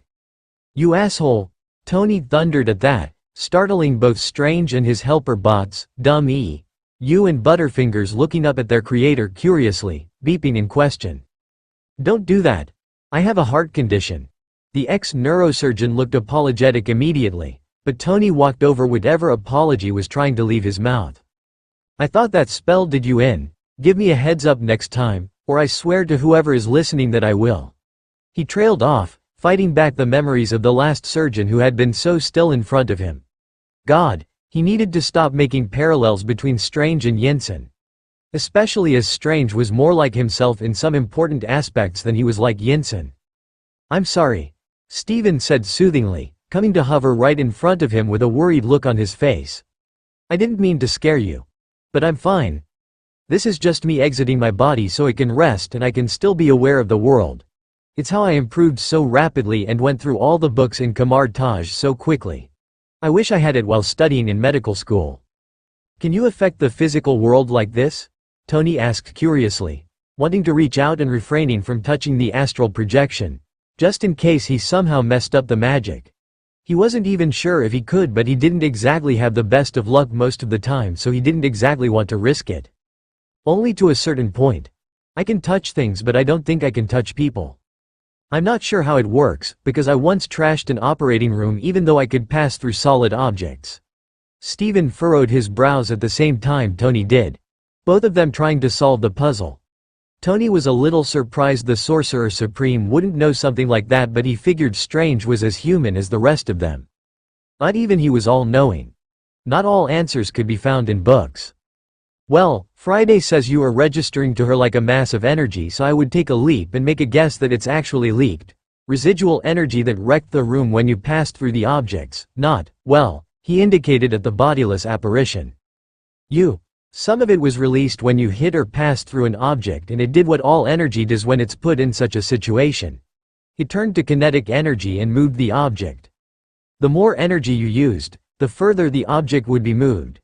Seeing the way Strange was staring at him, Tony crossed his arms over his chest defensively and frowned at the sorcerer. What? It was only a hypothesis. I may not know magic, but that right there is basic physics. Laws of action and reaction. Stephen shaking his head had him stopping mid-rant, brow furrowing again when the man chuckled. Sorry. I didn't mean to appear judging. It's just that. Well, he smiled sheepishly at the shorter man. I guess I'm trying to say that I never would have thought to explain it with such common knowledge. I would have searched for answers in the mystic arts. Not physics most people learn in the 8th grade. It never would have occurred to me to explain it with Newton. That's 'cause your mind's used to thinking in terms of magic. I like science. Stark shrugged casually. And science can explain everything. How about a dimension completely out of time that touches no other dimension yet houses an entity that could consume the universe if it were to leave said dimension where it is confined? The former doctor challenged and Tony shot him an unimpressed look. Are you trying to trip me up with the multiverse? Because that's not going to work. I've supported and studied that theory a long till do, so you're not getting me with it.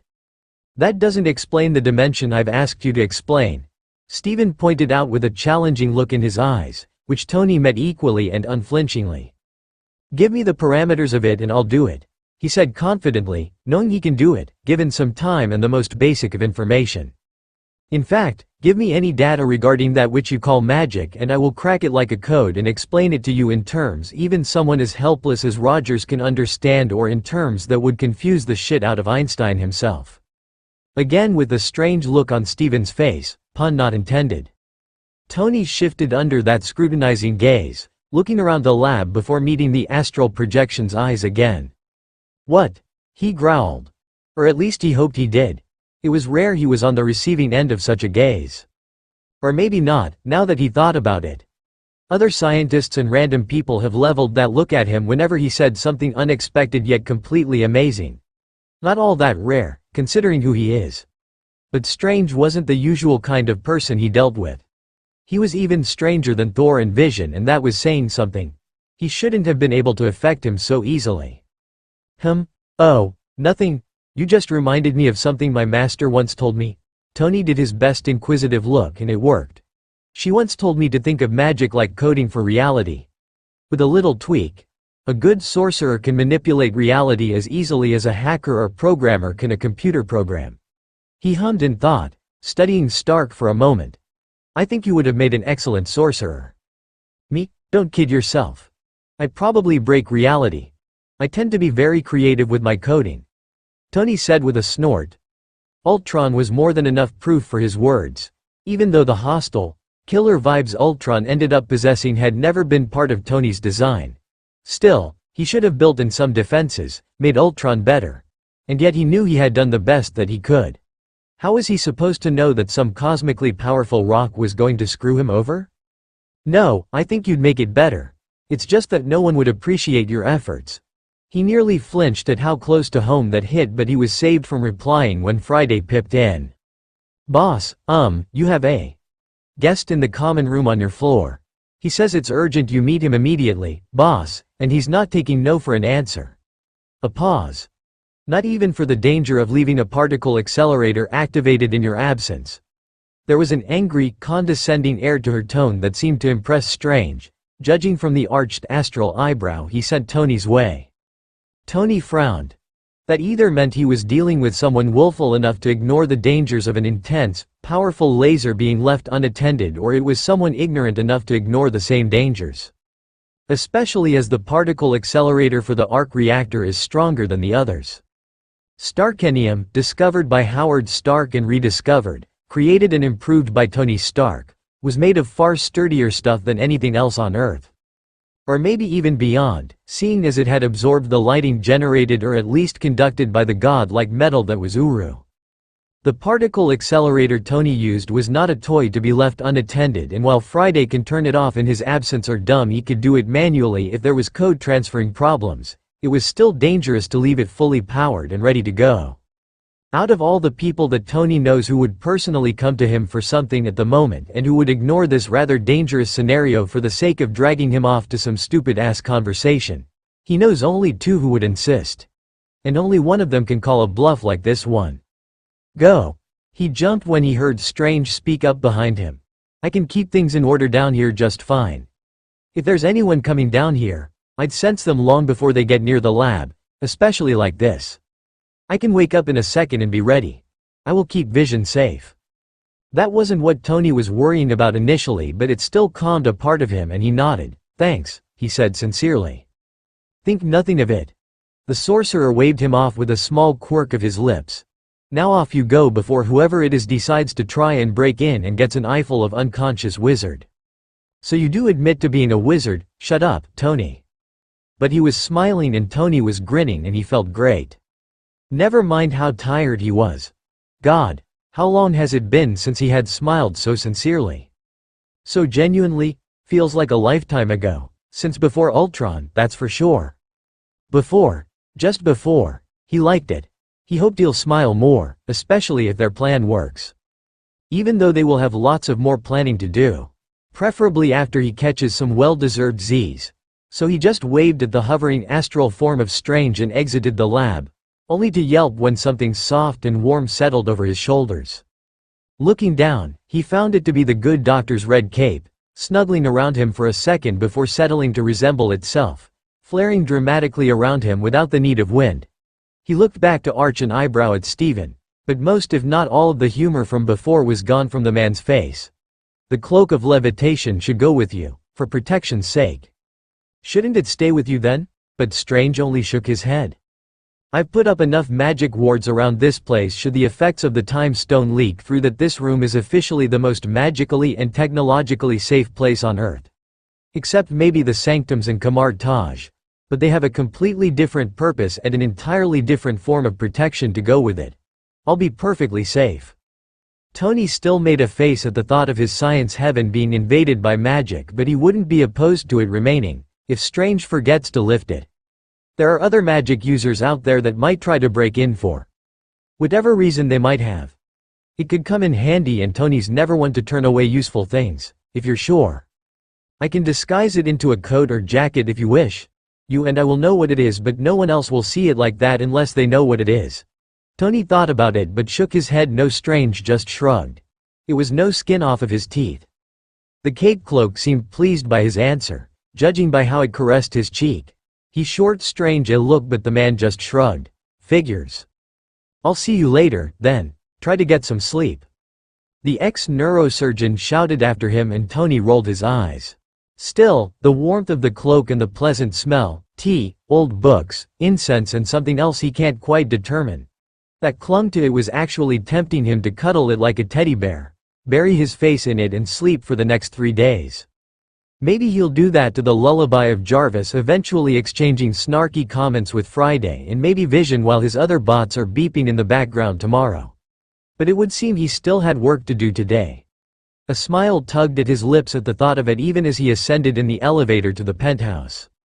It fell right off his face when he saw who his visitor was. Fuck, Stark. His visitor greeted as soon as the doors of the lift opened to show him, standing in front of the big windows that showcased the entirety of New York in all of its nightlife glory, the city lights like little stars on all buildings, tall and small. With his dark skin and all black clothes, had there not been lights around him that his form was blocking, he would have blended into the night. That, and Friday was keeping the man in a spotlight so as to make sure he doesn't try anything out of her sight. Smart girl. Nick. Tony greeted back, wary and very grateful to be having the cloak with him now. Fury was not a man he'd want to face alone. Even though his armor was literally a second away from him, he'd rather not test Fury's old spy skills if he could avoid it. Also, he'd rather not kill what was essentially one of the last links to his family. Sharon Carter, his Aunt Peggy's daughter, didn't count. They'd never been close, especially after Peggy came down with Alzheimer and Tony started visiting less because she only saw Howard and Tony couldn't take it. Sharon even grew to resent him a little. That was probably why she helped Rogers. That or some misguided thought that Aunt Peggy would do the same. Maybe she would. Tony didn't know anymore. He didn't know if he should trust anyone anymore. At least not those of the higher-ups in SHIELDRA, as people now called it. Because it had been Peggy who had identified his parents. Whether it was an attempt to spare Tony the pain of knowing his parents were brutally murdered, or she was trying to keep Howard's involvement in S.H.I.E.L.D. a secret, or if she was covering Hydra, Tony didn't know and didn't care. He had let S.H.I.E.L.D. run and ruin his life enough. Fury wasn't very welcome here anymore, either, since he must have known about it, about his parents, about Peggy's lies. And Tony was done marching to Fury's pipe. You have some explaining to do, Stark. Fury said as though he were talking to a misbehaving boy, expecting him to fess up whatever information Fury wanted to hear. Obviously, he had forgotten who he was dealing with. Obviously, Tony had allowed him to forget for far too long now. Allowed all of them to think that they can walk all over him. Siberia was a wake-up call. The possibility of Jarvis coming back was a wake-up call. Thanos was one hell of a wake-up call. He didn't have time for Fury's bullshit. He had an alien invasion to prepare for. So do you, Popeye. So why don't you start and maybe I'll indulge you later. Tony shot back, finally walking into the room, on high alert. The cloak around his shoulders billowed behind him in non-existent wind, mocking fury in its own way and taking on a more threatening stance, when one dark eye fell on it immediately. Judging by the incredulous look that stole over his face for a few seconds, he had recognized the red cloth for what it was, Strange's cloak, and was having a mini mental breakdown at the thought of Tony Stark welcoming anything magic-related. Tony ignored him and took a deliberately well-poised, elegant and entirely purposeful seat that made him look like he was lounging in a throne rather than a comfy armchair. The cloak positioned itself so he wasn't sitting on it, giving it place to maneuver should there come a need. Fury snapped out of his shock impressively quickly. Damn spy training. At least Friday definitely had a picture of his face, of that Tony was sure. Throwing your lot in with random wizards now, Stark? Throwing yours in with wanted criminals and fugitives, Nicky? The one-eyed man scowled at him darkly, moving closer so he was standing 10 feet away from Tony. He glared in annoyance as the spotlight followed him. This was turning out funnier than Tony thought it would be. Then again, annoying Fury had always been his favorite pastime in Avengers meetings and debriefs. They were wanted criminals and fugitives only because of your accords, Stark. And they've been pardoned. They're not criminals or fugitives anymore. Not on this side of the Pacific, no, but Russia, Germany, Sokovia, Romania and Niger all want their heads on a platter. Particularly Rogers and Maximov's. The businessman in Tony took over, which was probably for the best in this unexpected meeting. Storm or bullshit, businessman Stark can take it all in stride, whether he'd slept in the past 5 days or not. Except Russia. It wants Barnes and Romanoff dead. Or behind bars for the rest of their lives. The mood changes depending on how much the US or Wakanda piss them off. And the accords weren't mine. Not until relatively recently, anyway, when I rewrote some of the unfair clauses and made them more superhero acceptable. They were a draft for a set of laws to ensure accountability upon the people who have the power to both save and destroy the world. Had Ross not stepped in, we could have negotiated far better terms, but the president allowed him to play his own game, so we were screwed. And had Rogers not said, "Fuck you," to 117 countries, they wouldn't have been fugitives, criminals. They're only back because Rogers is America's golden boy and T'Challa pulled some bullshit I'm almost sorry I missed. The president thinks giving pardons will ensure him another mandate. I'm rather skeptical, but I won't get into that. I'd rather just wash my hands of you lot altogether, but I fear for the world too much to let that happen. You think you were in the right? Fury asked incredulously. Not even Banner would support you, not with Ross involved. Ross is gone now, isn't he? Tony arched a judgmental eyebrow. Had been for a while now, because I made sure of it. Like every other time, too. I just had to put up with him for a while before I got rid of him. He has quite a bit of red in his ledger, and various other colors, too, but let's not go there now. He smirked at the silent spy. What, did you seriously think I was fighting for a better future of the Avengers just to make them attack dogs for Ross and his ilk? Far from it. The accords were meant to ensure no government could ever use the Avengers for their own agenda. The Avengers were to be called out onto the field only if a greater threat than the military could deal with surfaced, like Loki, Ultron or the weird things that have been happening around the globe as of the last few years. AIM, Hydra, the Mandarin and the Ten Rings, those were the things meant for us to face. The Avengers were not going to be used for anything else. I just needed a bit more time to gather the last bit of damning evidence to jail Ross for life, no matter his connections. But Rogers and his consorts, both he and Fury snorted at that. Decided that 117 nations were wrong and they were right, and they didn't even read the damn thing. What was worse and still is, Rogers didn't think about anything or anyone else because he heard accountability and understood it as Barnes being sentenced for being HYDRA's little assassin. You seem to be taking that rather well, all things considered.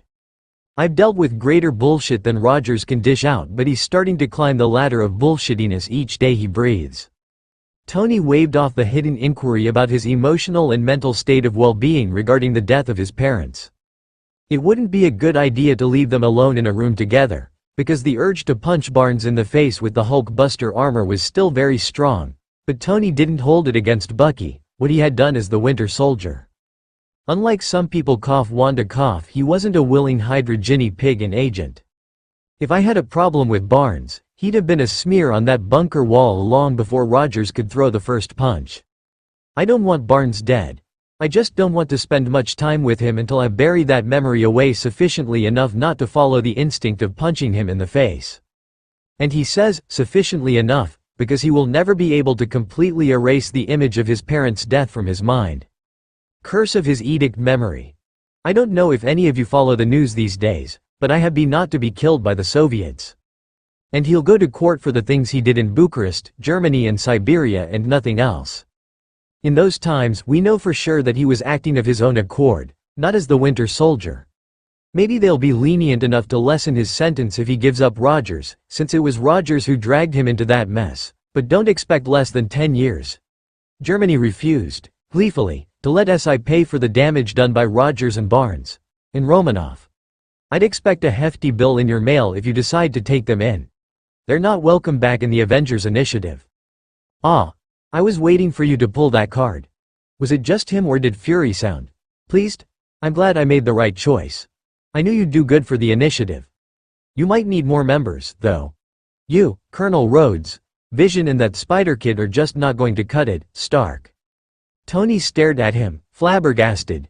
Wait, are you telling me you are not here to try and shove some crap about togetherness down my throat and get me to take the Rouges back? Should I be? Fury fired back, arching the eyebrow of his good eye at him. Because I am well aware of what you've been doing, Tony, and I couldn't have handled that shitshow better myself. At his still shocked expression, Fury actually chuckled and sat down across from him, no longer going for imposing instead of settling for tired but casual. If I hadn't have thought that you'd be good for the initiative, I would have scrapped you in the start, not left you as a consultant. But I didn't make you a member, either, because I didn't want to shove some crap about togetherness down your throat, because that would blind you to the world outside. It blinded Barton. It blinded Romanov. And their highly trained spies meant to keep tabs of lots of things and make decisions based on that. But all they heard and all they saw was the Avengers, doing the right thing, and being prevented from doing the right thing by the Accords, and they forgot that there was a world out there. A world they were supposed to protect. I'm rather disappointed in them. He sighed, shaking his head and then rubbing his forehead as he sprawled back into the comfy couch. Tony only now noticed, possibly because of the lack of hair to indicate otherwise, that Fury looked like he had aged more than the 3 years they've not seen each other. He wasn't sure if it was the stress or something else, but a pang of pity, sympathy and worry hit him all at once. Fury, for all his secret keeping, quite possibly didn't deserve to deal with the mess that were the Rouges. You, on the other hand, Tony snapped back to attention when his companion continued. You saw the world and the turning tides, and you tried to address the needs of the people. Had you had the support you needed, Ross probably wouldn't even have happened. The world sees Iron Man and they know that they will be safe. People don't run away from where you are, the Avengers. Well, not so much. I think people trust the Hulk more than they do Rogers and his lot. You did what you could and needed to do, and those morons just did what they want. In the end, it showed. You're loved all over the world while more than 117 countries hate their guts. And you're absolutely right about the president and T'Challa. The king won't be earning himself in Wakanda any favors, vibranium or not. Not when they saw him standing up for the people you stood against. The world fears you and respects you far more than they do some isolated little country from the jungle. They might have some mean tech, but I don't think they can stand up to Stark missiles, and there are still countries that have some of your weapons. Yeah, they had a contract that I can't go against, Tony says, wincing. He had tried so hard to get all his weapons back and melt them into something good, but even he can't get them all. My point is, the world doesn't want you as an enemy. As far as they're concerned, Wakanda can go fuck itself. They both snorted again at that. You did good, Stark. Better than I could have hoped. Thank you for keeping the original ideal of the Avengers Initiative alive. Tony looked away, feeling some of the tension leave his frame. Not all. There were still things he wanted to discuss with Fury, his parents, Peggy and Sharon Carter, the new SHIELD.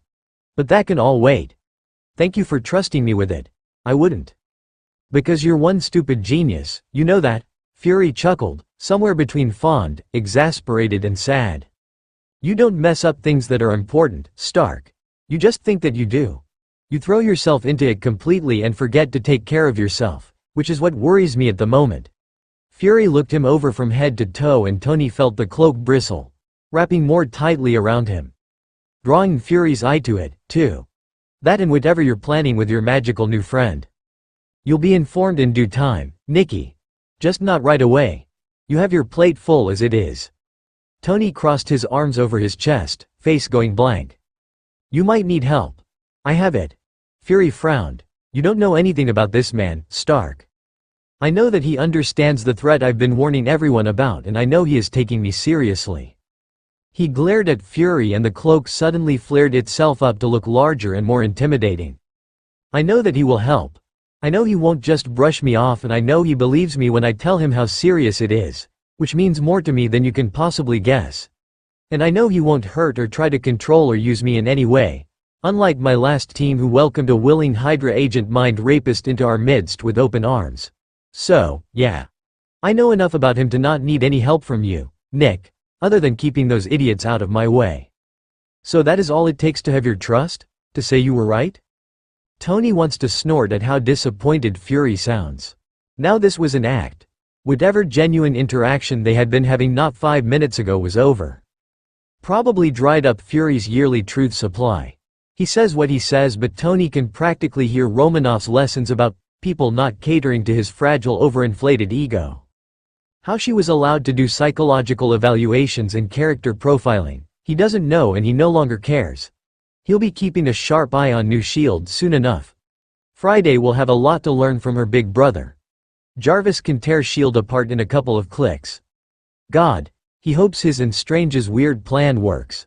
He missed his co-pilot so much. Friday is his baby girl but Jarvis. He can't even begin explaining. I don't need someone to say I am right.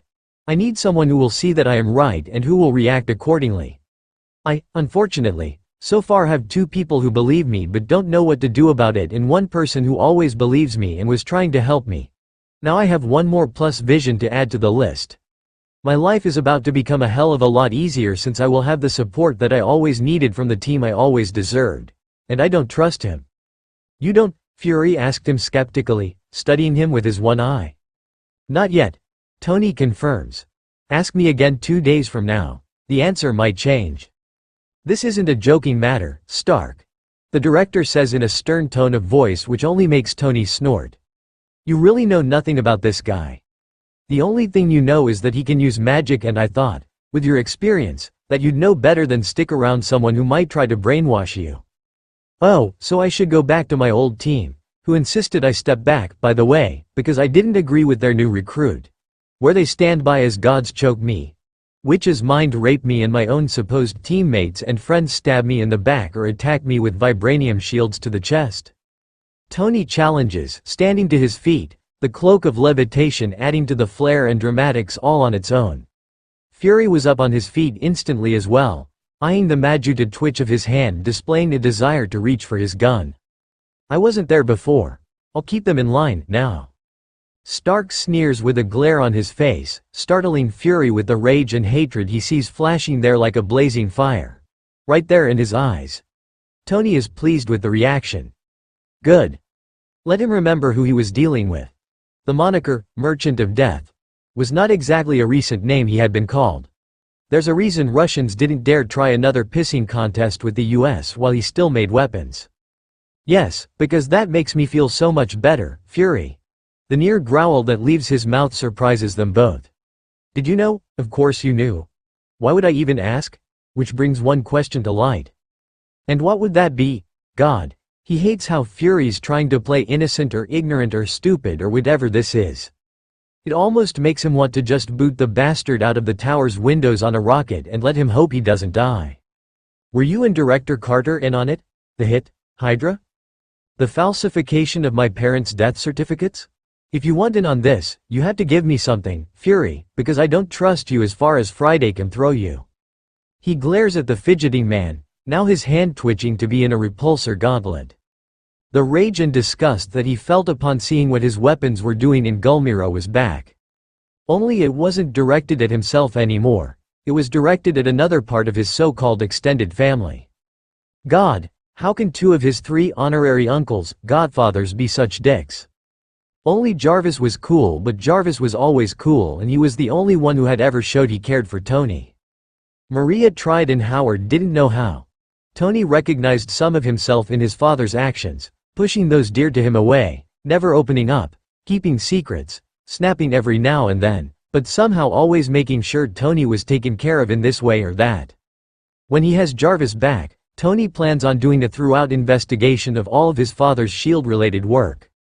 It was possible he had been suspecting something will happen and he hadn't wanted Tony involved. Obadiah, on the other hand, had always been more concerned about profit and Tony's designs instead of Tony himself.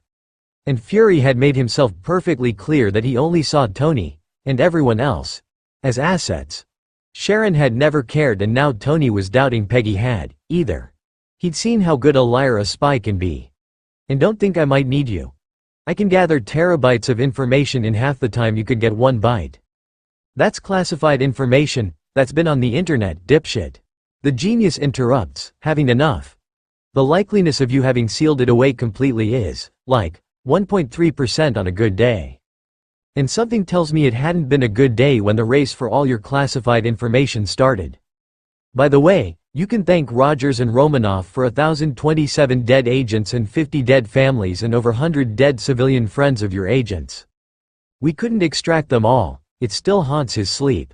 Not nearly as persistent as Afghanistan and not nearly as chilly as the wormhole.